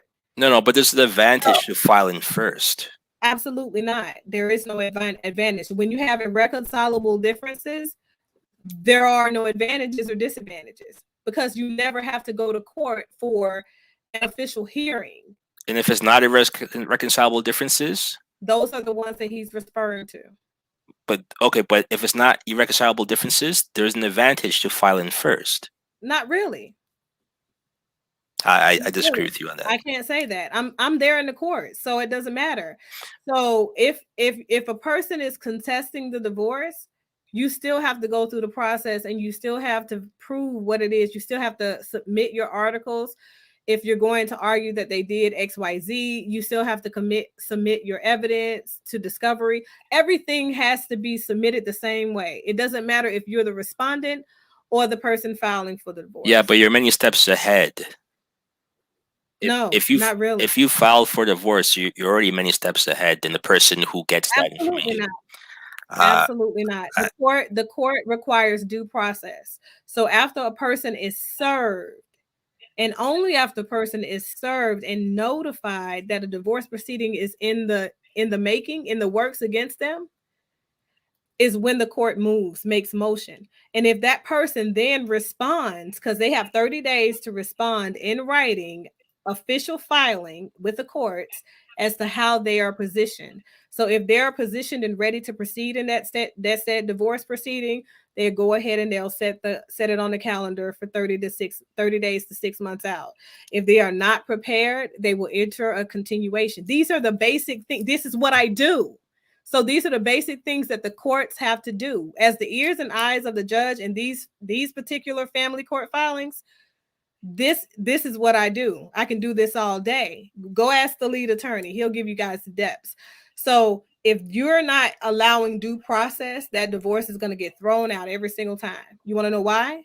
There are legal requirements that you allow that other person who is the respondent to be prepared for court. So if they don't want a divorce, they have a right to present their case as to why it is they should not get a divorce, why the divorce proceeding should not be granted. So they have a right to take that person to court. And if it takes 11, 12, 13 years, your ass will be in court for 11, 12, 13 years. Okay, but let me ask you something. If someone were to file a divorce, if that person who filed a divorce also went around town and sought counsel from different lawyers, the other partner who gets the divorce notice cannot use any of those lawyers, right? So Yes, there are advantages by. Let me finish. There are advantages because you're informing the other party that I'm already 10 steps ahead of you in regards to what I am looking to do, as opposed to the other person who may not have even wanted a divorce, may have been caught off guard, now has to go and catch up within a certain amount of time to get a proper lawyer to defend them. and No, also deal with the they don't. finances. They don't have to have an attorney in the 30 days that they are required to submit that written letter, which you can go and type up on your computer for those people that are out there trying to figure out how you defend yourself in a divorce case. All you have to do is type up on a piece of paper on a Microsoft Word document and print the shit out and take it to the courts and file it. If you don't have an attorney and you need reasonable time to find an attorney, they'll give you 6 months to a year to find an attorney and enter a continuation. So there is no such thing as being unprepared. You're only unprepared if you do not respond. It's common sense to know to respond, because in your notice, it tells you to respond. Okay, but I just pointed out the strategy that places the other person without a lawyer, right? So even if you what strategy places them without a it's a million attorneys. No. Yeah.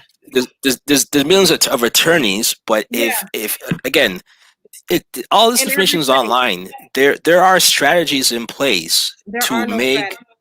Oh, okay, then we'll have to agree to disagree on that. But there are strategies in place for someone who's looking to have the advantage over the other partner in regards to making sure that they have a better strategy or better access to lawyers. Because like I said, if you sought out legal counsel from every lawyer within the community or every lawyer that you consider to be top family lawyers, then that person cannot use them. I would say that's an advantage. That's not true. As long as that is true. As long as you've not paid that person a retainer, they can use that same attorney. My father was an attorney, by the way. No, but again, you could pay for legal advice that binds you. Nobody's not a retainer. Nobody's paying $10,000 to retain a lawyer at a minimum rate, so that they can just prevent somebody else from getting an attorney. And there are millions of lawyers throughout the state. It's not a retainer. It's not a retainer. It's you can seek legal advice for 1 hour. You're buying to that lawyer. The other person cannot use that lawyer. So your initial consult with an attorney does not mean that they have put you on retainer. That's what prevents them from being able to be your attorney. If they've not been on retainer, if they've not been the lawyer on record for a court filing for you, that person can still use them. Okay, we'll have to agree or disagree on that one. I'm talking about the law. These are the laws. That's fine. All right, that's all the questions I have for you. All right, so thanks for coming on. Go ahead and tell my viewers where to find you. Looks like some folks enjoy your commentary. Well, you can find me on my channel, Part of My Presence YouTube channel. We discuss various topics. We always use things like critical thought and analysis, and we approach things from a different point of view. So that's where you can find me, Part of My Presence. Miss Sandy didn't answer your question, did it? What, as far as if she's a woman? Are you a female? Are you a female? Are you a female? She hasn't answered yet. Miss Sandy, answer the man's question. Best choice for her, and she shouldn't have wasted her time, just like Kevin said. I don't know about that. I guess you guys will have to check up. Ask Kevin Samuels to do. You follow Kevin Samuels, you and Kimoji. Why don't y'all ask Kevin Samuels to do a follow-up with her and see if she's married a year later? I don't think she will be. Shit, she said she was happy. I don't know. If you get in the milk, you're not gonna buy the cow. Especially if you're divorced. Do you agree with that? Well, what are the stats on the second go around on marriage? It's higher for divorce rate, right? Actually, no. The second go on marriage, the divorce rate lowers. Typically, people who are first time, people who get married for the first time, they are divorced within 3 years. If not, at the end of the 3-year honeymoon stage, they're divorced by 8 years because they had kids, typically. But on a second marriage, it's not a worse stat on divorce. Typically, they stay married for a lifetime because people don't marry the second time until they're sure. Normally, Now you got about 18% of folks that marry the second time and they get divorced, third time, divorced, fourth time. What's his name? Steve Harvey. You got a lot of folks that will go out there and continue to get married because they're meeting people who are marriage material and they want what that comes with. For example, and mostly it only happens with men because men will meet the women who say I'm not getting married until marriage and they want to get the sex. So they get married. They get tricked. They get married and then they get divorced again. And they go back and they say, Steve Harvey. Yeah, usually it happens with men who have a lot of means. They have a lot of money. They'll do that. I don't see a man who got cleaned out in his first divorce is going to remarry again. Who's making an average salary. I don't know about that. I've seen it happen a few times actually, but I do agree that it does cause insecurities. I don't think that remarriage happens without therapy before or after the marriage, because I've seen couples on both ends of the spectrum. Some men get married again because they met this gorgeous woman. She was everything. And then after getting married to her and she was their second marriage, they're like, I'm not sure what's going on, but he's like withholding finances. He's controlling, blah, blah, blah. I think he's a narcissist. They end up in therapy. And once we get to the root of the problem, it's typically he's been so scarred from the previous relationship, financial scars from the woman taking advantage of him, that he no longer wants to have a joint account. He no longer wants the woman to have access to his money. Yeah, he's doing everything to prevent that same trauma from happening. Right, but he really wanted to be married because he really loved the woman or felt like she was the one, right? But they have to get over those things. Miss Sandy, for your comment, so I keep saying Kevin Samuels cut the woman off. So here's the thing: if Kevin Samuels can have one conversation, without cutting the woman off and make a valid argument, send me the video. He has tons of those. Send it to me. They just don't go viral. Send it to me. I'll send you. Send it to me. Because the last time I asked somebody to do that, they sent me the one that he had with the woman who was the white woman, and he called her all types of names and disrespected her several times during the video. Yeah, he's cut up all different types of races of women. It's not just black women. It's just that black women are the majority of the callers. No, that's the majority of his that's the closest that he came to not cutting off a person while they talk, but he almost let her speak half of the time. He did. No, I'll send you one where he's talking to a younger female, and it was a good conversation, and he was very what's the word I'm looking for? He was very friendly with the woman. So I'll send it to you so you can see. But again, those videos are buried because they don't get the views. They're not salacious. They're not entertaining. But he has a ton of them. And I mean, I agree with that because I have seen, I think the most transparent video that I saw Kevin Samuels make was a couple of days ago when he was in New York.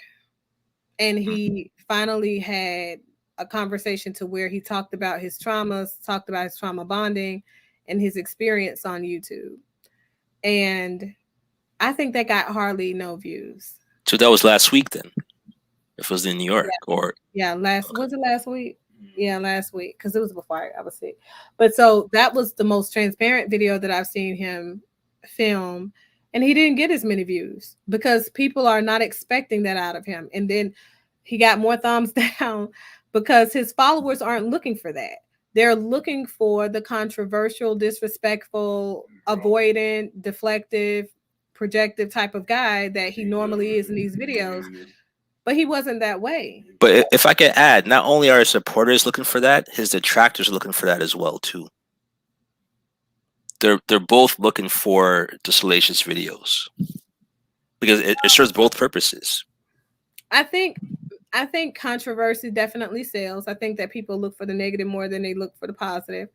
The last time that I reviewed a video that contained Kevin Samuels, something that had something of him in it, wasn't his video. It was on the Peace Network. And I made a point of contention for myself. I would not view anything else or show any more of his videos until he addressed his issues. So the only reason that this even is a thing is because of that video. Because I'm huge on transparency and people owning their shit. So you have to have some level of honesty about the fact that your content is not realistic for all intents and purposes, especially when you have such a large audience of these young people who are very influential and very lost. And he was able to address that in that video. So my thing is this: I don't argue any of the things that he talks about, because in general, the conversations need to be had. And there are a large group of young women who believe that the idea of solidifying healthy marriages is their vagina entering the conversation and into the room before they do. Yep. And that's one of the major things and points of the arguments here when it comes to accountability discussions here. So I feel like people have to have realistic expectations. Stop looking for the pockets of the man to fulfill you, and stop looking for the vagina of the woman to fulfill you, because those are not things that will continue to make the relationship work later on, if you can excel past 15 years. You know, when those parts stop working efficiently and you can't get any Viagra to help you get up, then what's what left? the hell are you going to do? Right. So you have to have true intimacy. You have to have true affect. You have to have true intention, and you have to have true purpose. So what if the man loses his job or his ability to work, or he's in an accident or something like that, and now the money is just supplemental that's coming in, right? It's not in the 6-figure range anymore because he didn't have adequate coverage for accident coverage or whatever. He didn't have Affleck. Then what? So here's the thing. Having said all that, doesn't it make sense for people to get married in their 20s, like how he suggests? The reason why I say that is because when you're that young, you're still connected to people that you knew from high school and from grade school. And those are the people that you'll have the best connection with, because you know them from young. You know the parents, you know all about their development and what they've become, and you're probably more trusting of that particular person. Then if I'm in my 30s and I'm meeting someone that I met from college and I have no idea about their history and their upbringing or their parents, and there's that veil of not knowing who that person is at its core, right? Where I would be more connected to someone that I knew since I was 8 years old. So don't you think it's probably best that we get married at a younger age? Oh yeah, I totally agree that people should get married younger. I think that waiting until you're too old to get married, especially in the current climate of dating, I think is not pragmatic. But I think that your self-exploration, I think that your marriage should align with the different developmental stages of human beings. Your final identity crisis that you go through as a person moving into life is from age 18 to 25. That's when you should get married, at the end of that phase. So if by 22 you solidify your identity, you finish your identity crisis early, get married then. 25, whatever it is for you, get married then. But that's when you're finally trying to come in congruence with who you're becoming, where you're going, what it looks like when you're going somewhere. That's why when people ask me the question of, oh, well, you married somebody that's broke? Hell, I married when I was young. Yeah, you don't pass judgment because you're both in the same situation. Exactly. A woman is meant to see the capacity of a man, not his pockets at the time being. So if you see the capacity of him being a great man, a great provider, even if you do lose your spouse, it doesn't mean that you don't go out there and remarry. It means that when you recalibrate, you've already known what greatness looked like before. Yeah. You know what I mean? And you go and you get married again and you have a successful marriage again. It just means that you now know what to look for and you know what success can look like. So you're not misprioritizing yourself and you're not having unrealistic expectations of marriage either, because you know what a healthy marriage looks like. So I think that people need to be more realistic when they're looking for a partner. And sometimes that means that you need to get married younger. But the problem with younger now is that they're even less matured. You understand? So that's the problem with this generation of people. They're not mature enough to move into marriage at 20 because their mindsets are still 15. And there's too many influences on them as well, too, at a young age. Right. And the thing is, if they continue to see, look at this. You're looking for knowledge and Kevin provides it. You're on the internet looking for knowledge and ideas and skills that you should be getting from your parents. That's my problem. Mm-hmm. That's my problem. You see what I'm saying? The fact that folks go so hard for what this guy is saying. And I mean, I get that he's trying to push these people in the right direction. But Well, he fills a void. And just, yeah, I mean, and he says that, you know, in that video I mentioned, and I get that. But the thing is, you're filling a void with people that are already broken. So you're only pushing them further away from one another. It's not helping the situation longitudinally and collectively as a whole. You may help one or two or three, but you got millions of folks out here that you're continuing to push in the directionality of divesting from their own community, from legacy. These young people between the ages of 20 and 38, they're not having kids. They're not getting married, so they can't have kids. And the ones that are having kids, they're still not getting married, so they don't have a legacy. And half of the time, they're a part of that violent epidemic that he's talking about. Mm-hmm. So their kids become a part of the system. When I tell you we have more foster kids than healthy families raising children in homes, that's a reality in America. Yeah. And I mean, it's a sad reality. And there are not enough foster homes for the children. So I think people got to look at what these numbers tell us about the stability of our culture right now. We're falling apart because we're allowing one another to not be held accountable for killing each other off. Like, well, that and also I noticed that the more educated one is, the lesser the chances are that they'll have children or even get married. And really, those are the ones who should be having children and getting married, because they're able to sustain the type of living and type of environment where they can actually raise healthy children. But they don't. They don't want to. Why not though? If you look at everything that's going on right now, it's a healthy decision to not want to raise kids in this chaos, because you can't protect them. You know what I mean? Like, but here's the thing: the highest birth rate was during war. Yeah. If so, I wouldn't say that it's the wrong time, because would you? The kids nowadays, if there was like a world war, they wouldn't want to have children because they would feel unsafe. But that was the time when people were having more kids. But no, a world war is different than a urban war, a civil war of us killing us. Like, maybe you didn't see that show, but go back and watch my show, I think from last week. Was it last week's Monday show? Look at the stats. Just the murder rates in 2021 alone. And look, we're 8 months into it. And we've outpaced the number of slaves hung during slavery and Black people hung during integration. But are these stats Black specific or across the board? Just Blacks. Because crime is up across the board. But this is just Blacks. That's not everybody. That's just us. No, but I'm saying crime is up across the board. Crime is up across the board, but the crime statistics in the Black community are up 58% versus other communities. That's ridiculous. That is ridiculous. And then that's not even counting these recent influx of murders and shootings and shit we had in New York here recently. This is stuff that was July?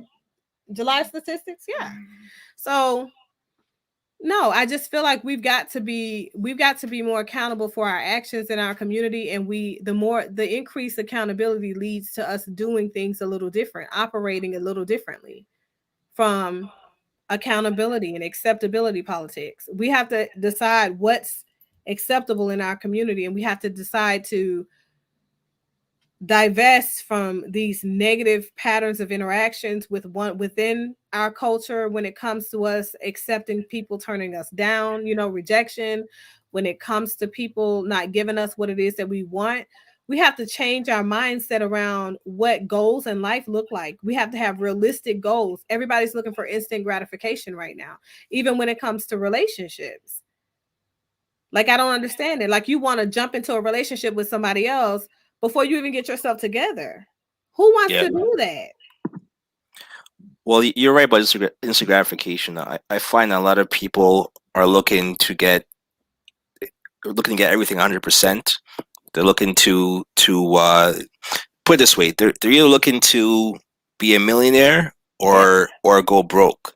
They don't think about getting 100,000. They don't think about getting 80,000.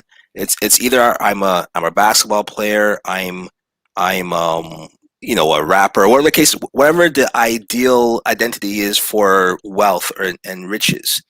Meanwhile, it's harder to become a basketball player than it is to become a doctor. And not only that, when you look at the path that a basketball player takes, kids are playing basketball at a young age, and they're being recruited in grade school, and they're being bred in high school, college, before they even get a chance to go into the NBA.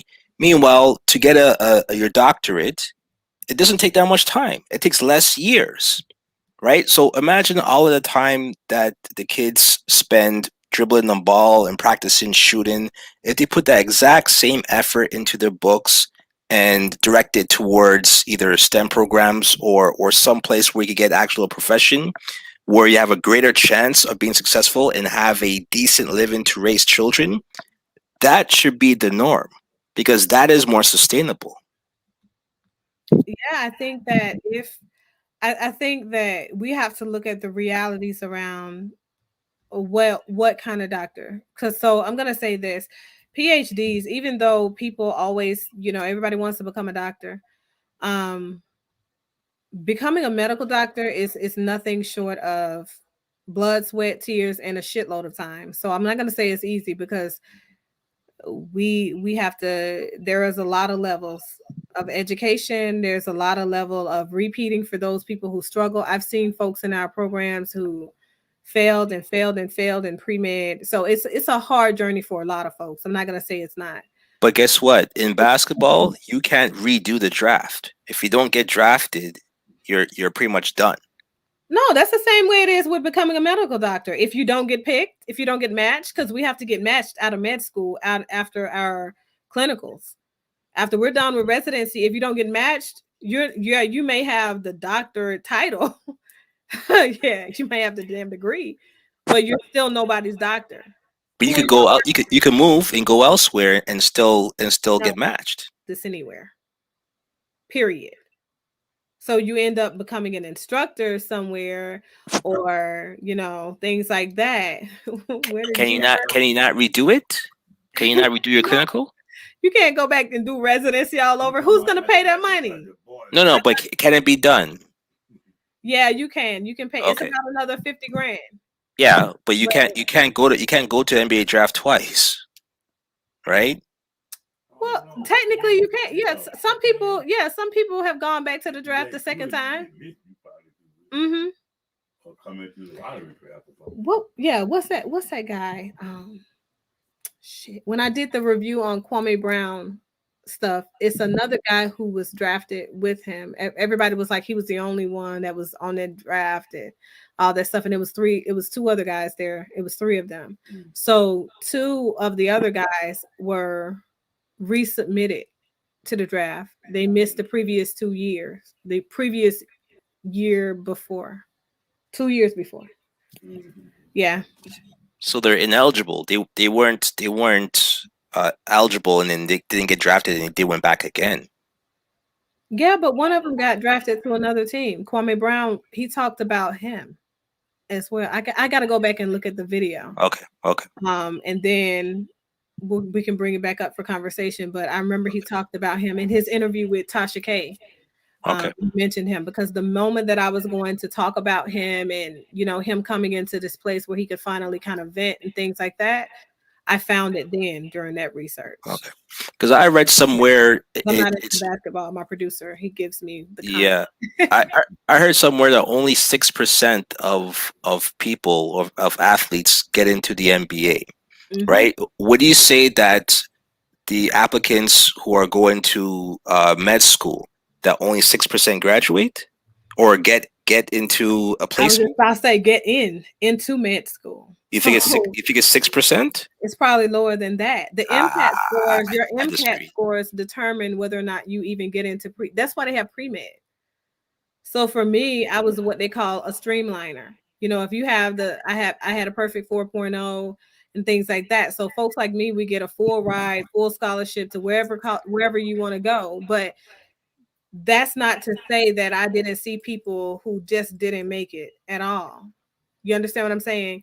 And it was disheartening for me because a lot of these people were folks that I tried to help study, people that I tutored and things like that. And I'm not great at, I definitely wasn't great at tutoring then because I really didn't have to study because I knew what I wanted to do early on in life. And I practiced, science was always my thing, biochem, anatomy, physiology. These are things that resonated with me naturally. But other folks had a hard time, you know, and it was more, I'm trying to do this because my parents want me to become a doctor, or I come from a long line of doctors, but they pissed off their whole lives. It is hard for them to get into med school. Their MCAT scores are insignificant. Okay, but once you get in, you can't say that 94% of the applicants, okay, put it this way, not applicants, but people who actually are in med school, you can't say that 94% of those people don't become doctors.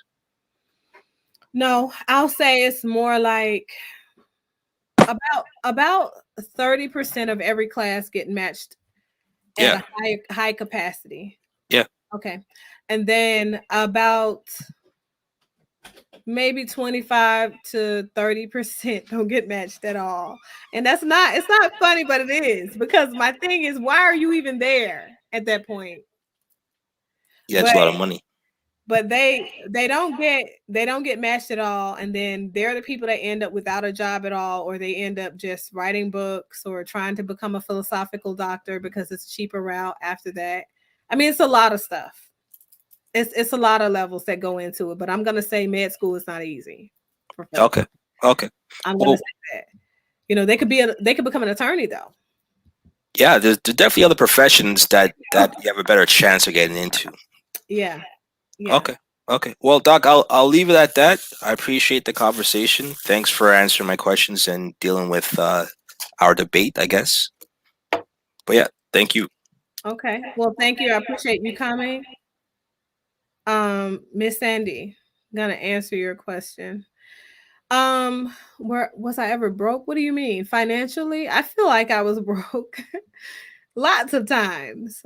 Some people make the argument what I consider broke is not being broke, but I feel like when you don't have the money to do what you want to do with your money, to me that's been broke. But I've seen people in other circumstances that were a lot worse. So on the internet is where I learned to trade stocks. That's something my parents couldn't teach me. Shout out to Wall Street. Okay, so that's a part of educating yourself. Okay, so sometimes we're going to gain education from the internet, but it doesn't mean that we're learning life skills from a person that's on YouTube that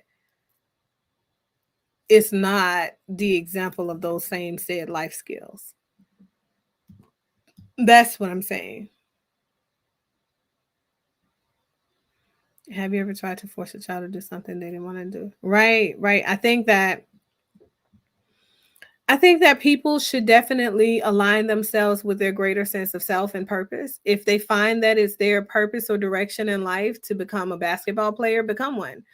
If they feel like it's their direction in life to become a poet, then become one. An artist, then become one. I'm a huge advocate for the arts. I love art myself. You know, I like to paint. That's my form of expression. On the contrary, I'm not a people person. I do this because I feel like, you know, this is definitely something that I was called to do. I guess I acquired great debate skills over the course of my lifespan, considering my upbringing and things like that. But I'm very passionate about people, though I'm not really a people person per se. And so my capacity to care for and help to remedy and, you know, heal others is great. So I'm a person who is definitely in line with my spirituality, and I definitely follow my spirit. So if I'm compelled to do a thing, I do it, you know. So I feel like that's another thing that folks need to do. So if it takes meditation, if it takes mindfulness practices, if it takes you doing deep-seated research through this internet web to learn where you can get and solidify those skills, then do what you need to do to recalibrate yourself. But don't consider yourself without a need for another person, another entity, in a way that says that you're not interconnected, because we all are. Okay. So that is definitely my show. We went over time. Our producer gave me the indication that we were done. I thank you guys so much for sitting through with me. I know that we're definitely done before we're supposed to be done because we started way earlier tonight. Okay. But that is all that I have, you folks. Miss Sandy has one more question. Let's see. I see a lot of men and women bashing broke people, even though the same ones that are doing the bashing was once broke. Why do you think that is? You know, I think that has to do with the trauma of the experience, right? Coming into an acceptance. Sometimes people remind you of where you've been. And because they remind you of where you've been, you know, that can be devastating. Seeing those parts of you displayed or on display for other people to see when you're not prepared for them to see can lead to emotional responses. And I think that that's what it has to do, because it's just like name calling and shaming people and bullying. You know, oftentimes the bully is going through the same things that he's bashing and shaming that other person for. That's why we talk about people who are homophobic, and we ask people to kind of become more congruent with their sense of self and figure out what it is that makes them want to shame those people who decide to live that lifestyle, because it often says that you've not acknowledged that that's a part of you, right? In your becoming. So I say, do your self-work. You know, if you're one of those people, do your self-work, you know, align yourself with your greater purpose, right?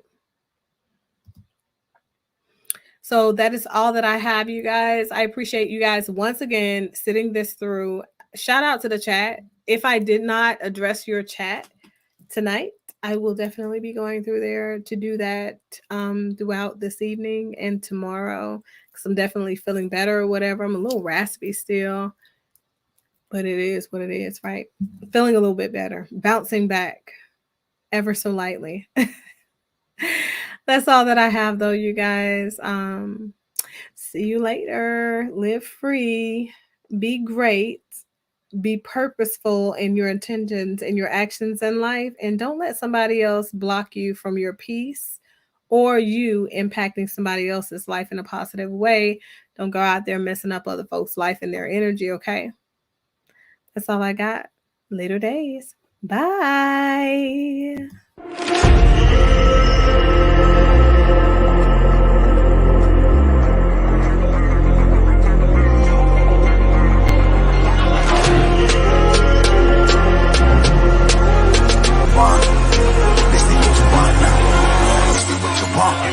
Who alive can't put me in a box. I redefine any definition you got. I am the tiger, I'm making steps to the top. The flames, I rip it up, you just gotta hand me the rock. Take a seat, you cannot stand it. All I know, the flow harder than a Scotch bunny. Don't try studying me, you cannot manage. This ain't what you want, bitch, I'm a fucking phenomenon.